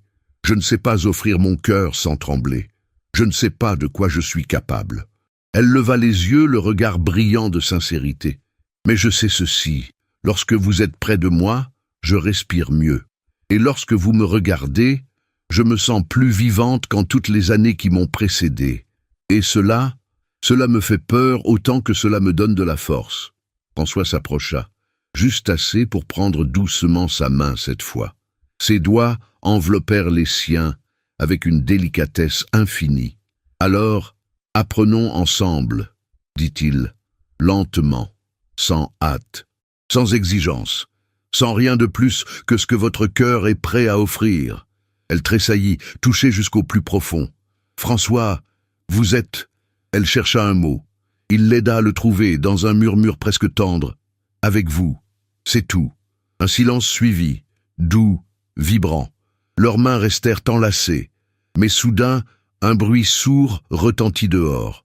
Une porte claqua. Un pas lourd résonna sur le perron. La vieille femme, qui fouillait dans ses provisions, leva brusquement la tête, les yeux agrandis par la surprise. Cécile et François échangèrent un regard. Une ombre venait de tomber sur leur fragile refuge. La vérité n'était qu'à un souffle. Le coup porté à la porte avait retenti comme un écho sinistre dans le silence encore fragile de la maison. La vieille dame s'était figée, un panier de pommes à la main, tandis que Cécile sentait son souffle se suspendre dans sa gorge. François, lui, avait déjà fait un pas vers elle, comme si sa première impulsion avait été de la protéger même sans connaître le danger. Un second coup, plus insistant, fit vibrer les vitres. La lumière douce du matin glissait sur le parquet en un ruban doré, mais malgré cette clarté, une tension froide s'était installée dans l'air. La vieille dame posa enfin son panier, l'air inquiet. « Ce ne sont pas mes voisins. Ils n'ont pas l'habitude de frapper de cette façon. » François tourna vers elle un regard calme, mais son corps était tendu comme un arc. « Je vais ouvrir, restez derrière moi. » Cécile sentait son cœur battre si fort qu'elle craignit qu'on puisse l'entendre depuis l'autre côté de la porte. Elle fit un pas en arrière, mais François lui saisit doucement la main avant de s'éloigner. Sa paume chaude suffit à l'apaiser juste assez pour ne pas chanceler. « Quoi qu'il arrive, » murmura-t-il, « je suis là. » Puis il lâcha sa main avec une lenteur douloureuse et se dirigea vers la porte. Le loquet grinça, la lumière du dehors envahit brusquement l'entrée lorsqu'il entr'ouvrit. Devant eux se tenait un homme, vêtu d'un manteau sombre, son chapeau tiré bas sur le front. Son visage portait l'insolence tranquille de ceux qui se savent envoyer par un maître puissant. « Vous êtes François Lacombe ?» demanda l'homme d'une voix neutre. François ne cligna même pas des yeux. « Qu'il demande ?»« Un ami de la famille de Rouvre. On nous a signalé la disparition de leur fille. » Le sang de Cécile se glaça. Elle comprit immédiatement que ce n'était pas un simple messager, pas un serviteur inquiet. C'était un homme de Vautrin. L'inconnu baissa un peu le chapeau, révélant des yeux froids, métalliques. « On dit que mademoiselle Cécile voyageait en votre compagnie. Je viens vérifier si cette rumeur est fondée. » François se tenait droit, calme, mais Cécile voyait la tension de ses épaules. « Je suis un musicien, » répondit-il avec fermeté. « Je ne transporte personne. » À ces mots, l'homme esquissa un sourire mince, presque moqueur. « Il paraît pourtant que vous avez été vu quittant Lyon en sa compagnie, et que vous étiez ici cette nuit. » La vieille dame intervint alors, la voix tremblante mais courageuse. « Il n'y avait personne ici cette nuit, à part moi. Vous vous trompez de maison. » L'homme la détailla quelques secondes, puis reporta son attention sur François. « J'ai ordre de ramener mademoiselle Cécile chez elle. Par la force, s'il le faut. » Cécile sentit la pièce tourner un instant. Son nom, prononcé si froidement, résonna dans son esprit comme une condamnation. François recula légèrement, se plaçant instinctivement entre elle et l'intrus. « Vous ne la toucherez pas, » dit-il d'une voix si calme qu'elle en eut des frissons. Le silence qui suivit fut long, étouffant. L'homme croisa les bras. « Je ne veux pas faire de dégâts, donnez-la moi et vous n'aurez aucun ennui. » Cécile sentit une vague de terreur l'envahir. Elle serra les mains contre sa poitrine pour ne pas trembler. François, lui, ne bougeait pas. « Vous feriez mieux de partir. » L'homme inspira profondément, comme s'il contenait une irritation grandissante. « Très bien. Si vous ne coopérez pas, » il fit un pas dans la maison. Cécile laissa échapper un souffle qui ressemblait à un sanglot, mais François s'interposa vivement, plantant ses pieds au sol. « Je vous ai dit qu'elle ne partirait pas avec vous. » L'autre s'immobilisa. Un affrontement silencieux s'engagea. Cécile avait l'impression d'être suspendue entre deux mondes, son cœur prêt à éclater. Puis, contre toute attente, l'homme baissa les yeux, réfléchit et recula d'un pas. « Mademoiselle, » dit-il en s'adressant à elle pour la première fois, « pardonnez-moi, mais votre disparition met votre famille dans un état indescriptible. » Cécile serra les lèvres, tentant de reprendre son souffle. « Ma famille veut me marier de force, » répondit-elle, la voix fragile mais déterminée. « Et je ne retournerai pas là-bas. » Le regard de l'homme se durcit. « Vous pensez pouvoir vivre ainsi, sans réputation, sans nom ?» François intervint immédiatement. « Elle vivra comme elle l'entend. » L'homme le fixa. « Et vous, un musicien des rues, vous pensez pouvoir la protéger? Vous pensez être assez pour elle ?» La question frappa François en plein cœur. Cécile le vit détourner un instant le regard, une ombre de doute dans les yeux. Alors, elle fit un pas en avant. « Il m'a offert ce que personne ne m'a jamais donné, la liberté de choisir, cela suffit. » La voix de Cécile vibrait d'une émotion contenue qui fit taire tout le monde. L'homme resta silencieux quelques secondes, cherchant visiblement comment réagir.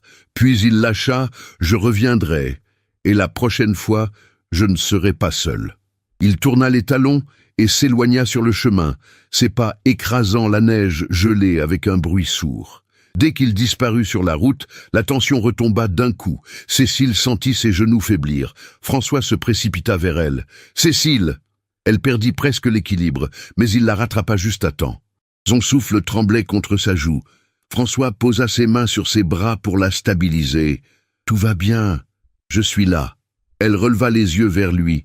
Ses pupilles brillaient d'un trouble profond. « François, il sait, ils savent. Ils vont revenir. Je vous mets en danger. » Il secoua la tête avec une détermination farouche. « Le danger, c'est vous seul qui l'avez affronté toute votre vie. Ce que je fais, maintenant, c'est simplement être à vos côtés. » Elle inspira pour calmer sa respiration, mais un sanglot étouffé franchit tout de même ses lèvres. François passa une main presque hésitante sur sa joue pour essuyer la larme qui venait de tomber. « Ne pleurez pas, pas pour ça. » Elle ferma les yeux, savourant ce contact qui lui donnait l'impression d'être soudain plus forte, plus solide. Lorsqu'elle rouvrit les yeux, il murmura « Vous avez été d'un courage incroyable. Personne n'aurait pu répondre comme vous l'avez fait. Personne. Je n'étais courageuse que parce que vous étiez là. » Un silence tendre enveloppa leurs mots. La vieille dame, discrète, s'éclipsa dans la cuisine pour leur laisser l'espace dont ils avaient besoin. François baissa les yeux un instant, puis les releva avec une intensité bouleversante. « Ce qu'il a dit, sur moi, sur ce que je suis, j'espère que cela ne vous a pas ébranlé. » Elle s'approcha de lui, lentement, très lentement, comme portée par un souffle qu'elle ne contrôlait plus. « Rien au monde n'aurait pu ébranler ce que je ressens en votre présence. Rien. » Il eut un souffle tremblant. « Cécile !» Elle tendit sa main et effleura son visage, comme si elle traçait les contours de sa vérité. « Vous êtes celui que j'ai choisi, celui que je choisirai encore. » L'émotion submergea François. Il posa sa main sur celle de Cécile, l'y retenant une seconde de plus qu'il n'aurait dû. Il ferma les yeux, Leurs souffles se mêlèrent, et dans ce moment suspendu, la maison sembla disparaître autour d'eux. « Je vous protégerai », murmura-t-il, « quoi qu'il arrive. » Elle sentit ses jambes faiblir encore, non plus par la peur, mais par l'intensité de ce qu'elle lisait dans ses yeux. « Je vous crois. » Leurs fronts s'effleurèrent, un geste si délicat qu'il en devint une promesse. Elle posa sa main libre sur son torse, juste là où son cœur battait, rapide mais sûr. Ils restèrent ainsi plusieurs secondes, reliés par un fil invisible. « Nous devons réfléchir, » souffla François, « agir avec prudence, trouver un moyen de vous protéger sans vous enfermer. »« Je ferai ce qu'il faut, » répondit-elle, « tant que vous resterez près de moi. » Il hocha la tête. Toujours. Un bruit de bois attira leur attention.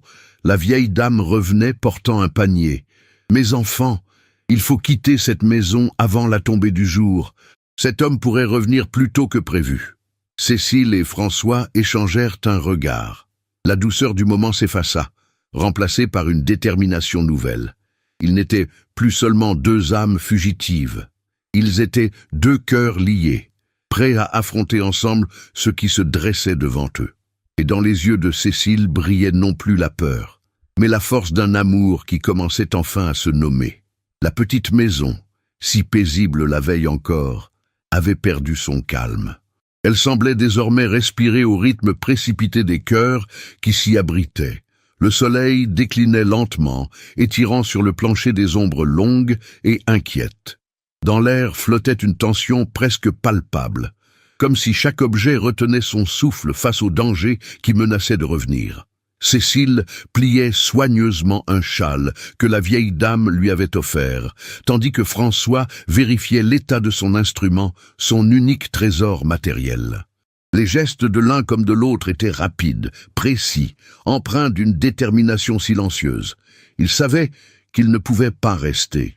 Ils savaient aussi que leur départ les mènerait vers l'inconnu. La vieille dame se tenait près du foyer, son tablier froissé dans ses mains, son regard inquiet passant de l'un à l'autre. Elle s'approcha de Cécile, posa délicatement une main sur son bras. « Mon enfant, êtes-vous sûr de vouloir continuer cette route ?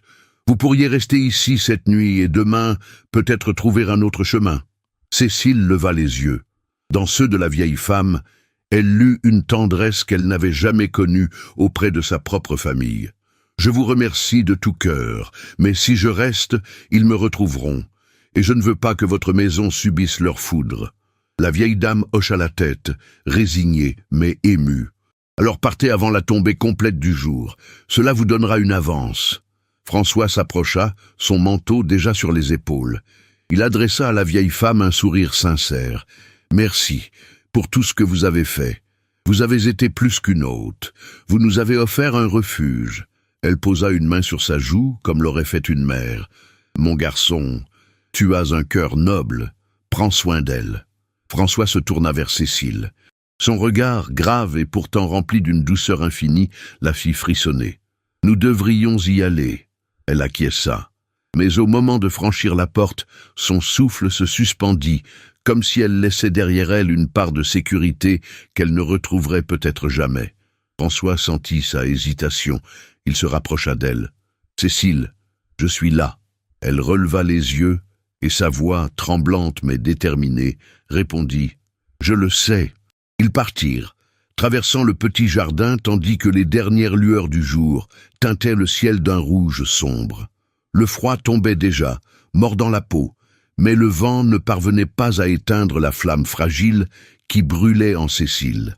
Le chemin qui s'étendait devant eux menait vers un petit village où François espérait trouver une charrette ou un attelage leur permettant de s'éloigner davantage.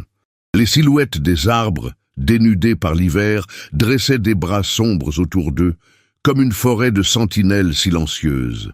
Pendant un long moment, ils marchèrent en silence. Puis Cécile parla d'une voix basse. « François, ai-je eu tort ? Ai-je fait une erreur en vous entraînant dans tout cela ?» Il ralentit son pas, se tourna vers elle. Ses yeux brillaient de conviction. « Vous ne m'avez rien imposé. C'est moi qui ai choisi d'être à vos côtés. Je ne regrette rien. » Elle détourna le regard émue. « Mais si quelque chose vous arrive à cause de moi, alors ce sera mon choix, pas votre faute. Les mots, simples et clairs, la frappèrent en plein cœur. Elle sentit ses yeux se remplir de larmes, mais elle les retint. Elle ne voulait pas montrer sa faiblesse, pas maintenant. François s'approcha un peu plus. Très doucement, il prit sa main dans la sienne. La chaleur de sa paume apaisa le tremblement de ses doigts. « Cécile, je ne vous mens pas lorsque je dis que je veux être là. Vous n'êtes pas un fardeau, vous êtes un sens. » Elle ferma les yeux, bouleversée. Sa voix se fit un souffle. « Comment pouvez-vous dire cela? Je ne sais même pas qui je suis, sans les règles qu'on m'a imposées. » Il effleura le dos de sa main du pouce, un geste si tendre qu'elle en eut le souffle coupé. « Justement, vous commencez à le découvrir, et je suis honoré d'être témoin de cela. » Ils restèrent un moment ainsi, immobiles, reliés par un simple contact qui portait pourtant toute la profondeur de ce qui les unissait. Puis ils reprirent leur marche. Le village finit par apparaître au loin, quelques fenêtres éclairées se détachant contre le ciel assombri. On entendait le bruit lointain d'une forge, des conversations étouffées derrière des murs de pierre. Mais alors qu'ils approchèrent de la première maison, un bruit de sabots résonna derrière eux. Un frisson parcourut Cécile. Les chevaux avançaient vite. François prit aussitôt sa main. « Venez, par ici !» Ils se glissèrent derrière une grange, le cœur battant, tandis que la nuit commençait à engloutir les derniers reflets du jour. Les sabots se rapprochèrent, martelant le sol gelé avec force. Cécile sentit ses jambes se dérober légèrement, mais François maintint sa main serrée dans la sienne. Soudain, 2 silhouettes à cheval passèrent devant la grange, torches en main. « Ils ne peuvent pas être loin !» lança l'un. « Le maître veut qu'on les retrouve avant minuit. » Le maître, Vautrin. Le nom résonna dans l'esprit de Cécile comme un glas funèbre. Les cavaliers s'éloignèrent, mais l'effroi restait suspendu dans l'air. François la fit s'accroupir derrière un tas de bois. Elle avait le visage pâle, les yeux dilatés de peur. « Ça va aller !» murmura-t-il, posant une main sur sa joue avec une douceur infinie. « Ils ne nous ont pas vus. » Elle posa sa main sur la sienne, cherchant un ancrage. « François, je ne veux pas que vous risquiez votre vie pour moi. C'est déjà fait. » Son souffle trembla. « Et je recommencerai. » Elle déglutit difficilement. Ses yeux s'emplirent d'une lueur qu'il n'avait encore jamais vue, une vulnérabilité totale, mêlée d'un amour qui n'osait pas encore se nommer. Elle recula légèrement pour reprendre contenance, mais François ne la laissa pas s'effondrer. Il glissa ses doigts sous son menton, relevant doucement son visage vers lui. « Écoutez-moi, » murmura-t-il, « nous allons nous en sortir, ensemble. »« Ensemble » répéta-t-elle dans un souffle, comme si le mot lui brûlait les lèvres. « Oui. » Il se rapprocha encore. Elle sentit son cœur s'emballer. « François. »« Oui, j'ai peur. » Il posa son front contre le sien, un effleurement si intime qu'il sembla arrêter le temps. « Moi aussi, mais vous donnez un sens à ma peur. Vous n'êtes pas seul, vous ne l'êtes plus. » Elle ferma les yeux, une larme glissant silencieusement sur sa joue. Il l'essuya du bout des doigts, un geste si tendre qu'elle crut que son cœur allait se rompre. « Cécile, » murmura-t-il avec une émotion profonde, « je ne vous laisserai jamais. » Elle leva les yeux vers lui et leurs regards se noyèrent dans une intensité qui dépassait les mots. François, elle n'osa pas finir sa phrase. Elle n'en eut pas besoin. Dans ce silence vibrant, tout se disait déjà. Il se passa quelques secondes avant que François ne rompe doucement ce moment suspendu. « Nous devons partir maintenant, avant que d'autres arrivent. » Elle hocha la tête. Mais alors qu'il se relevait, sa main glissa instinctivement dans la sienne. Il la serra fort, comme un serrement silencieux. Ils quittèrent la grange et s'enfoncèrent dans un petit sentier longeant les jardins du village. La lune commençait à monter dans le ciel, drapant les paysages d'une lueur argentée. Chaque pas les éloignait du danger immédiat. Chaque pas les rapprochait d'une vérité qu'ils n'étaient plus capables de nier. Ils s'arrêtèrent un instant sur une colline dominant la vallée. Le vent froid caressait leurs visages, mais la chaleur de leurs mains enlacées suffisait à effacer la morsure de l'hiver. Cécile tourna légèrement la tête vers François. « Merci de ne pas m'avoir abandonné. » Il se rapprocha d'elle, la regarda longuement, puis murmura Abandonner la personne pour qui mon cœur commence à battre serait impossible. Elle sentit son souffle se briser. François, il posa une main sur sa joue, très doucement, comme s'il craignait de l'effrayer. « Cécile, je tiens à vous, plus que je ne devrais, plus que je ne le comprends moi-même. » Elle ferma les yeux, une chaleur douce embrasant sa poitrine. « Moi aussi. » Elle rouvrit les yeux. « Moi aussi, François. » Il retint son souffle, bouleversé. « Vous... » Elle hocha la tête. « Oui, depuis le premier soir, depuis votre musique, depuis votre regard, depuis cette liberté que vous m'avez donnée. » Il posa son front contre le sien une nouvelle fois, mais son geste tremblait légèrement sous le poids immense de ce qu'il venait de se dire. Ils restèrent ainsi, connectés par un souffle, un frisson, un aveu devenu promesse. Il n'y avait pas de baiser, il n'y en avait pas besoin. Dans cette étreinte invisible, leur amour venait de naître. Le matin s'était levé sur Lyon avec une clarté pâle, presque solennelle, comme si la ville tout entière retenait son souffle devant un scandale qui n'osait pas encore se nommer. L'air avait cette netteté d'hiver qui fait paraître les choses plus tranchantes, plus irrévocables. Cécile marchait aux côtés de François dans une rue étroite, les pavés humides reflétant une lumière froide. Chaque battement de son cœur lui rappelait que son destin se jouait désormais au grand jour, dans cette ville qu'il avait vue naître et qui croyait déjà savoir comment elle devait vivre. Ils avaient passé la nuit à l'abri d'un petit hôtel discret, loin des salons, loin des regards, mais pas loin des rumeurs. Même dans les quartiers modestes, les mots circulaient vite.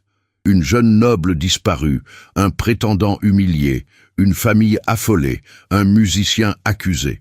Tout était matière à spectacle, tout était matière à jugement. François l'avait laissé dormir quelques heures, assis dans un fauteuil près de la fenêtre, immobile, comme s'il avait voulu devenir une sentinelle humaine contre le monde entier. À l'aube, il avait posé devant elle une tasse de café brûlant et un petit morceau de pain. « Mangez, Cécile, votre courage a besoin d'un corps qui tient debout. » Elle avait tenté un sourire, mais ses lèvres avaient tremblé. « Et vous, le François, vous n'avez pas fermé l'œil. » Il avait baissé la voix, comme si l'intimité pouvait encore exister malgré la menace. « Je dormirai quand je vous saurai en sécurité. Aujourd'hui, nous mettons fin à cette chasse. Nous ne courons plus. Nous affrontons. » Le mot avait frappé Cécile avec une force inattendue. Affronter. Toute sa vie, on lui avait appris à plier avec élégance, à disparaître avec dignité, à se taire avec grâce. Affronter, c'était une langue qu'elle apprenait à peine. Pourtant, auprès de François, elle sentait cette langue se former dans sa bouche comme une vérité nouvelle. Ils étaient arrivés devant un bâtiment austère, de pierre sombre, où une plaque discrète annonçait l'étude d'un avoué respecté et le cabinet d'un notaire. François s'était arrêté, l'avait regardé longuement, et dans ses yeux, il y avait cette douceur grave qui ne mentait jamais. « Avant d'entrer, je dois vous dire une chose », avait-il murmuré. Cécile avait senti son souffle s'accrocher à sa gorge. « Je vous écoute. » François avait pris sa main, non pas comme un geste de possession, mais comme une promesse de ne pas la laisser tomber. Son pouce avait effleuré sa peau, lentement, comme s'il voulait imprimer du courage dans ses veines. « Ce que vous avez choisi, ce que vous avez risqué, vous l'avez fait pour la liberté. Mais la liberté exige parfois la vérité, même quand elle brûle. » Son regard s'était assombri. Un silence était tombé, épais, presque sacré. « Je ne suis pas François Lacombe », avait-il dit enfin. Le monde de Cécile s'était contracté en un point. Elle avait senti la rue, le froid, le bruit lointain des charrettes, tout s'éloigner. Elle n'entendait plus que sa voix. « Je m'appelle François Morel de Saint-Clair. » Son nom avait résonné en elle comme une note étrangère, trop vaste pour la ruelle où il se tenait. Elle avait cligné des yeux, incapable de trouver un mot. Il avait continué, d'une voix basse, sans se défendre, sans chercher à arranger la vérité. « J'ai porté un autre nom parce que je cherchais à comprendre ce qui se tramait autour des affaires de ma famille, parce que je voulais marcher sans escorte, écouter sans flatterie, respirer sans les chaînes de mon rang. Et parce que je ne voulais pas que vous me regardiez avec l'idée d'un pouvoir, je voulais que vous me regardiez, moi. » Cécile avait reculé d'un pas, comme si l'air venait de changer de densité. Sa poitrine s'était serrée, non pas par mépris, mais par une douleur plus intime. « Alors, avait-elle soufflé, la voix brisée, vous m'avez menti. » François avait hoché la tête, les yeux humides d'une honte contenue. « Oui, je vous ai menti sur mon nom. Je ne vous ai pas menti sur ma présence. Je ne vous ai pas menti sur ce que je ressens, et je ne vous ai jamais manipulé. La preuve, Cécile, c'est que je suis là, tremblant devant vous comme le dernier des hommes, parce que je ne veux pas vous perdre. » Elle avait voulu se fâcher. Elle l'avait senti dans ses nerfs, dans la brûlure de ses joues, mais ce qui était monté, c'était une tristesse profonde, un vertige d'être à nouveau prise dans une toile où les noms, les fortunes, les réputations décidaient de tout.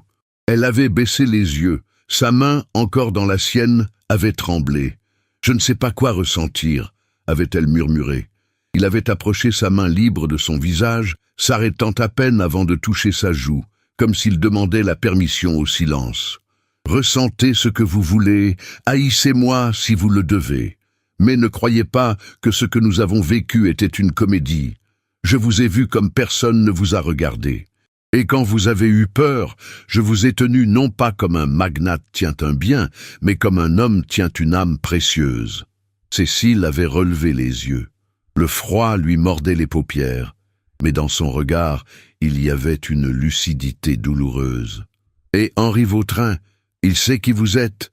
François avait laissé passer un souffle lourd. « Il le soupçonne. Il a des hommes partout.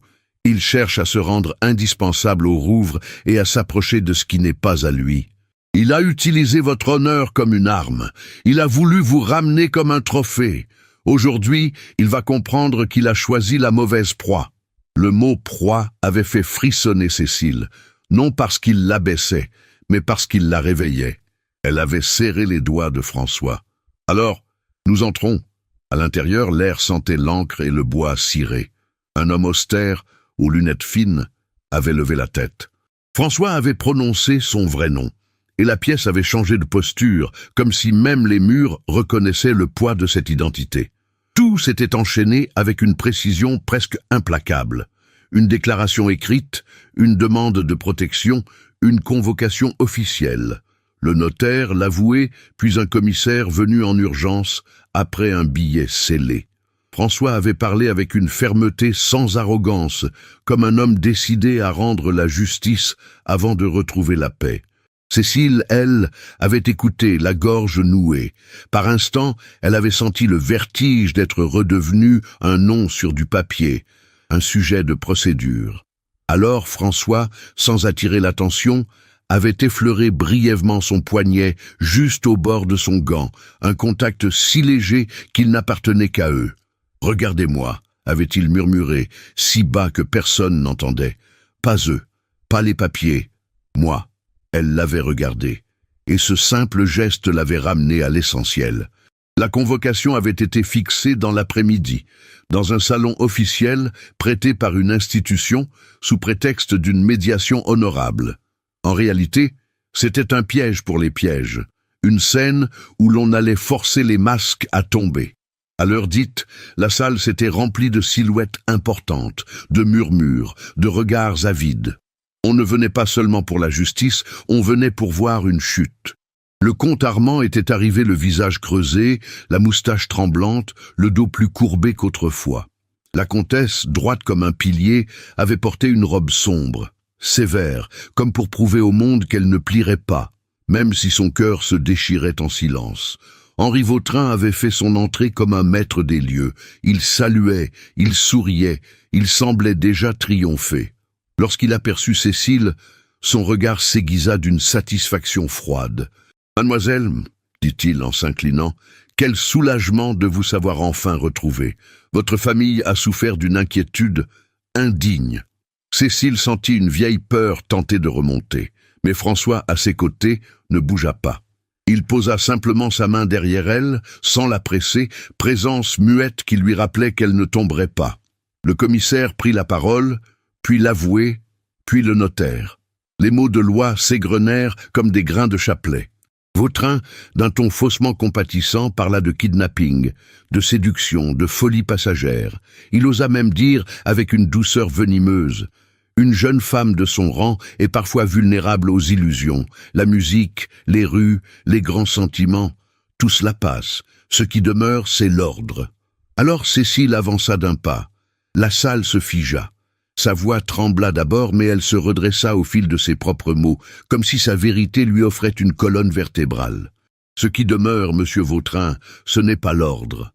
C'est la violence polie, celle qui sourit en serrant un cou, celle qui appelle devoir ce qui n'est que commerce, celle qui nomme protection ce qui n'est qu'emprise. Un frémissement parcourut les invités. Le comte pâlit. La comtesse retint un souffle. Cécile continua, plus claire, plus ferme. « Je ne suis pas une marchandise, je ne suis pas un arrangement, je ne suis pas un remède à des dettes, je suis une femme, et je refuse d'être donnée. » Vautrin voulut répliquer, mais François prit la parole avant lui, d'une voix calme, et la salle, soudain, sembla écouter autrement. « Je m'appelle François Morel de Saint-Clair. » Le nom tomba comme une pierre dans un bassin.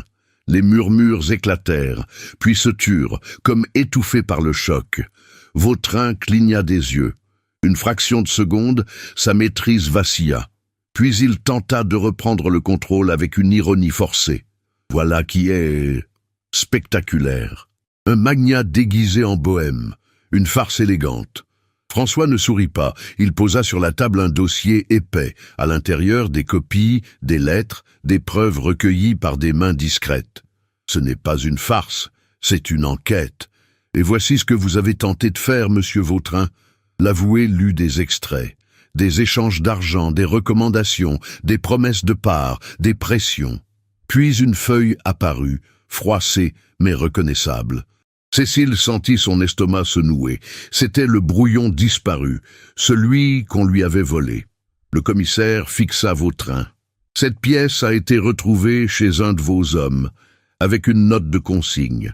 Vous avez organisé un chantage. Vous avez fait surveiller une jeune femme.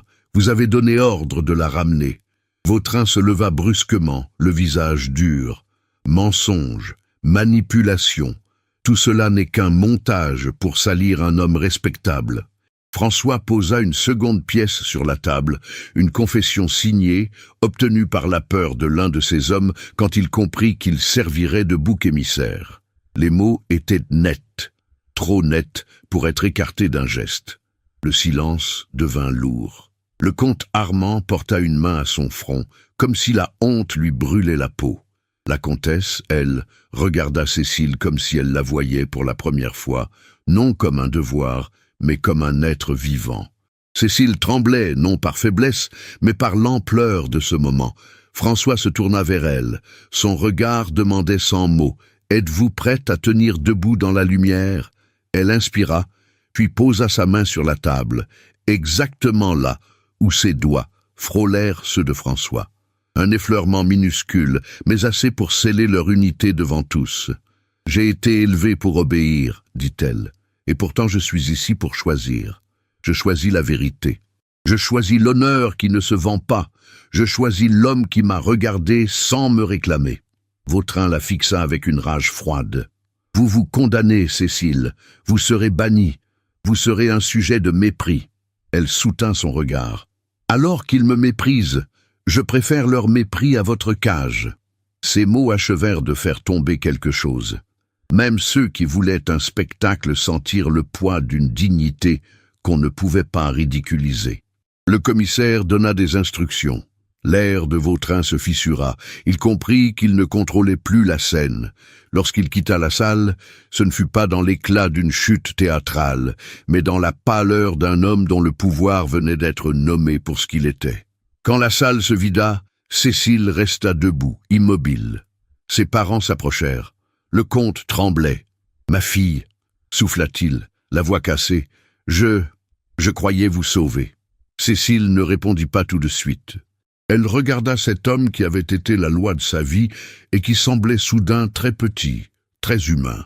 La comtesse s'avança à son tour, les lèvres serrées, puis, contre toute attente, posa sa main sur celle de Cécile, brièvement, maladroitement, comme une femme qui ne sait pas demander pardon, mais qui le désire. « Tu as parlé comme une rouvre, » murmura-t-elle, « mais comme une femme aussi. » Cécile sentit sa gorge se serrer. Elle ne pardonna pas tout d'un coup, non. Mais elle sentit une fissure où l'avenir pouvait respirer. François s'était tenu à distance, respectueux, ne voulant pas voler à Cécile ce moment avec ses parents. Quand elle se tourna enfin vers lui, il était là, le regard plein d'une fatigue douce, comme si la tempête venait de passer à travers lui et l'avait laissé debout malgré tout. Ils sortirent ensemble. Dehors, Lyon semblait identique, et pourtant tout avait changé. L'air avait une transparence nouvelle. La lumière d'hiver glissait sur les pierres, sur les ponts, sur la Saône, comme une bénédiction discrète. Ils marchèrent jusqu'à un petit jardin d'hiver, à l'écart, où des arbres nus traçaient des dentelles sombres dans le ciel clair. Là, enfin seul, François s'arrêta. « Je dois vous dire encore une chose, » murmura-t-il. Cécile, le cœur encore battant, leva les yeux vers lui. « Dites-la. » Il prit ses mains. Cette fois, il ne s'arrêta pas à quelques centimètres. Il les enveloppa doucement comme s'il craignait de les briser. « Je ne veux pas que mon nom ou ma fortune vous enferme dans une autre cage. Je ne veux pas vous offrir des dorures pour remplacer des chaînes. Je veux vous offrir un choix, chaque jour. » Cécile sentit ses yeux se remplir de larmes, mais ce n'étaient plus des larmes de peur. « François, malgré votre mensonge, je vous ai connu dans la vérité la plus rare, dans le regard, dans la voix, dans la façon d'attendre que je sois prête. » Il baissa la tête et son front vint effleurer le sien lentement comme une prière. « Alors permettez-moi de vous demander sans vous prendre, permettez-moi de vous aimer sans vous posséder, permettez-moi de vous épouser si c'est votre volonté et non celle du monde. » Le souffle de Cécile se brisa. Elle ferma les yeux une seconde, comme pour écouter son propre cœur. Puis elle répondit, d'une voix claire, plus claire qu'elle ne l'avait jamais entendue sortir d'elle-même. « Oui, mais pas comme une épouse qu'on exhibe, comme une femme qui marche à côté de vous. » François eut un sourire tremblant, et sa main glissa vers sa joue, effleurant la peau avec une tendresse infinie. Il ne l'embrassa pas comme on prend. Il l'embrassa comme on remercie, comme on promet, comme on respecte. Un instant court, mais assez profond pour contenir toute leur histoire. Quand ils se séparèrent, Cécile posa sa main sur son cœur, puis sur celui de François, juste là où elle sentait battre une vie qui ne cherchait plus à se cacher. « Nous avons gagné » murmura-t-elle. François la regarda, et dans ses yeux, il y avait une douceur victorieuse, sans arrogance. Nous avons choisi, et personne ne peut voler cela. Le vent d'hiver passa entre les branches nues. Lyon, au loin, continuait de vivre, de murmurer, de juger peut-être. Mais dans ce jardin discret, Cécile et François étaient debout, unis non par un arrangement, mais par une vérité conquise. Et pour la première fois, le futur ne ressemblait pas à une prison, mais à une promesse. 10 années s'étaient écoulées, depuis que la vérité avait éclaté dans ce salon lyonnais où tant de destins avaient vacillé. 10 années durant lesquelles le temps, loin d'effacer les blessures, leur avait donné une forme douce, presque lumineuse, comme ces cicatrices qui, en se refermant, racontent une histoire de survie plutôt que de douleur. En ce début d'automne, la grande maison de Saint-Clair, perchée sur une colline dominant la Saône, respirait la paix tranquille d'un foyer bâti pierre après pierre, choix après choix. Le jardin où les feuilles commençaient à roussir bruissait d'un vent léger. On y entendait parfois les éclats de rire d'enfants courant entre les massifs, poursuivis par un chien vieillissant qui refusait de renoncer à son rôle de gardien fidèle. Sur la terrasse en pierre claire, Cécile se tenait debout, observant la vallée. Ses cheveux, attachés en un chignon simple, laissaient s'échapper quelques mèches qu'elle ne prenait plus la peine de discipliner. Son visage avait changé, mais non pas fané. Il avait gagné une profondeur sereine, une assurance tranquille que les doutes d'autrefois avaient nourrie plutôt qu'effacée. Une petite fille surgit soudain derrière elle, les joues rosies par l'effort, tenant dans ses mains une poignée de feuilles dorées. « Maman, regarde, on dirait des plumes d'or !» Cécile se retourna et sourit. Elisa, âgée de 7 ans, avait son éclat d'enfant curieuse et le rire franc de François. Quelques instants plus tard, un petit garçon les rejoignit en trébuchant presque sur une pierre avant de se redresser avec dignité. un trait qu'il tenait sans conteste de sa mère. « Charles, dit Cécile, en riant doucement, fais attention. Tu vas encore abîmer tes bottines, et ton père dira que tu leur mènes la vie dure. » L'enfant haussa les épaules avec gravité, comme s'il portait un destin immense au bout de ses petites mains. « Ce ne sont que des bottines, maman. On en fera faire d'autres. » Elle rit davantage, reconnaissant dans cette phrase le reflet d'un homme qui, lui aussi, avait appris que les objets étaient remplaçables, mais jamais les êtres. « Où est votre père ?» demanda-t-elle, en cherchant du regard la silhouette qui hantait toujours ses pensées avant même d'apparaître. « Dans le salon de musique !»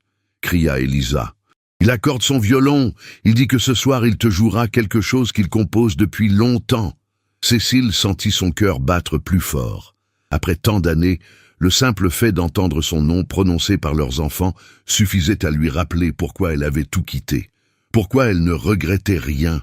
Elle entra dans la maison, les enfants courant devant elle comme deux étincelles de vie. L'intérieur était baigné d'une lumière douce. Les murs, ornés de tableaux qu'ils avaient choisis ensemble, racontaient leur voyage à travers les années, Paris, Genève, leur retour à Lyon, les naissances, les hivers rigoureux, les étés ardents, les doutes, les triomphes. Dans le salon de musique, François était debout, le violon posé contre son épaule, la tête légèrement inclinée comme lorsqu'il cherchait encore la note qui ferait basculer une mélodie de l'ombre à la lumière. Ses cheveux, autrefois d'un brun plein, étaient striés de quelques fils argentés qui lui donnaient une élégance tranquille. Sa stature avait gagné en solidité.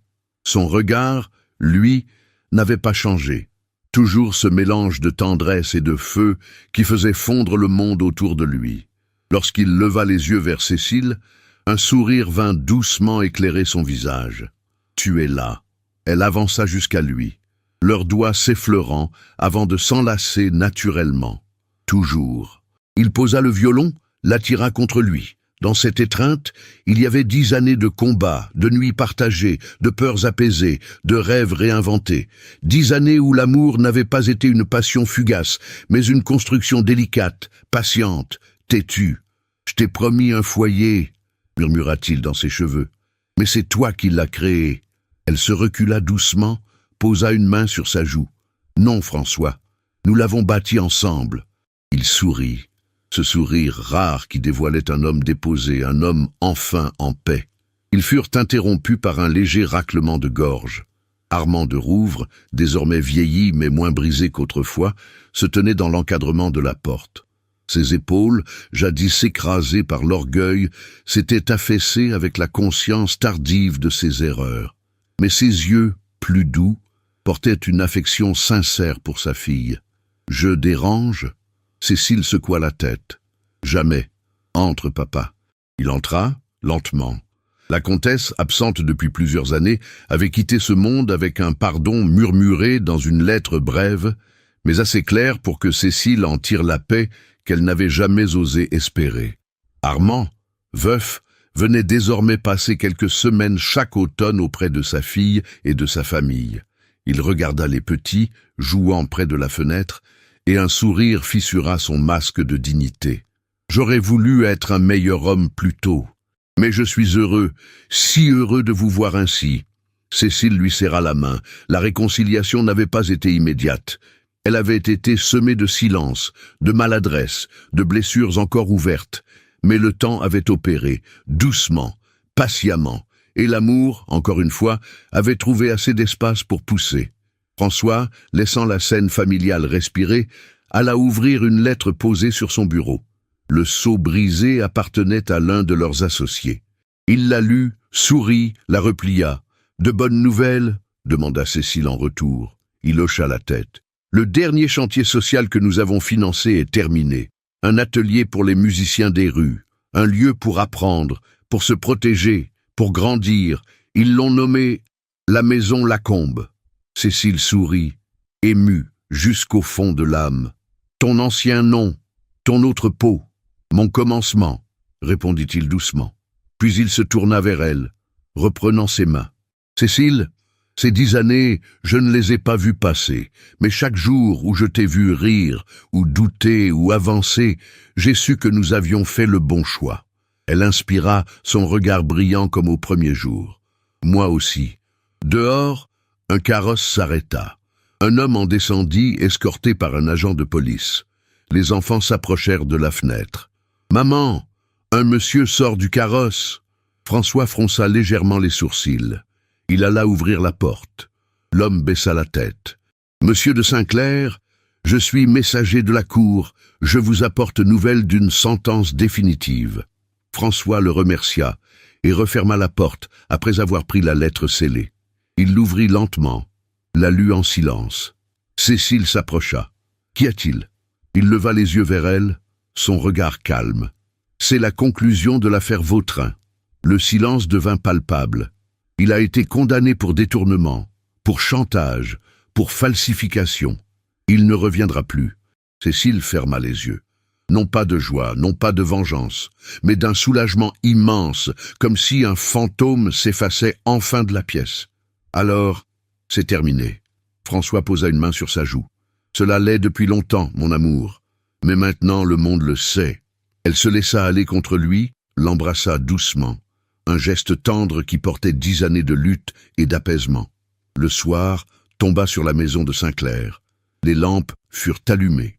La musique de François, douce et profonde, s'éleva dans l'air comme une caresse. Les enfants s'endormirent, l'un contre l'autre, des livres ouverts près d'eux. Armand de Rouvre, assis dans un fauteuil, regardait la scène avec l'humilité d'un homme qui a appris trop tard, mais qui remercie le destin de lui avoir donné une seconde chance. Cécile, appuyée contre le piano, observait François jouer. Son cœur se serra doucement. Leur amour n'avait rien perdu. Il avait changé, oui. Il avait quitté la brûlure du début pour devenir une chaleur continue, une certitude, un refuge. Il avait murmuré ses promesses dans les nuits d'hiver. Il avait tenu sous les épreuves. Il avait grandi avec leurs enfants. Lorsque François leva les yeux vers elle, il vit exactement la femme qu'il avait suivie autrefois dans les rues de Lyon, libre, lumineuse, indomptable. Et elle vit en lui l'homme qu'elle avait choisi avant même de savoir son nom véritable, tendre, loyal, profondément humain. Il posa son violon, marcha vers elle, prit son visage entre ses mains, disant « Cécile, et je t'aime davantage aujourd'hui qu'au premier instant. » Elle sourit, les yeux brillants, « Parce que nous avons traversé le monde ensemble, parce que tu as été mon abri, parce que tu as été ma vérité. » Il posa son front contre le sien, comme il le faisait autrefois. « Le meilleur est encore à venir. » Elle ferma les yeux, laissant cette phrase s'imprimer en elle. Et dans le calme du soir, alors que la maison respirait doucement autour d'eux, Cécile sentit la vie entière se dérouler à ses pieds, comme un chemin qu'il continuerait de tracer, main dans la main, un choix à la fois.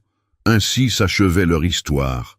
Pas dans la volatilité d'un miracle, mais dans la solidité d'un amour qui avait résisté au temps, aux mensonges, aux menaces, et qui continuait de grandir, patiemment, tendrement, inlassablement. Un amour qui, 10 ans plus tard, n'avait jamais cessé d'être une promesse. Parfois, les plus grandes révolutions naissent dans le silence d'un choix intime. L'histoire de Cécile et de François nous rappelle que la liberté n'est jamais donnée, qu'elle se conquiert pas à pas, souvent dans la peur, mais toujours avec un immense courage.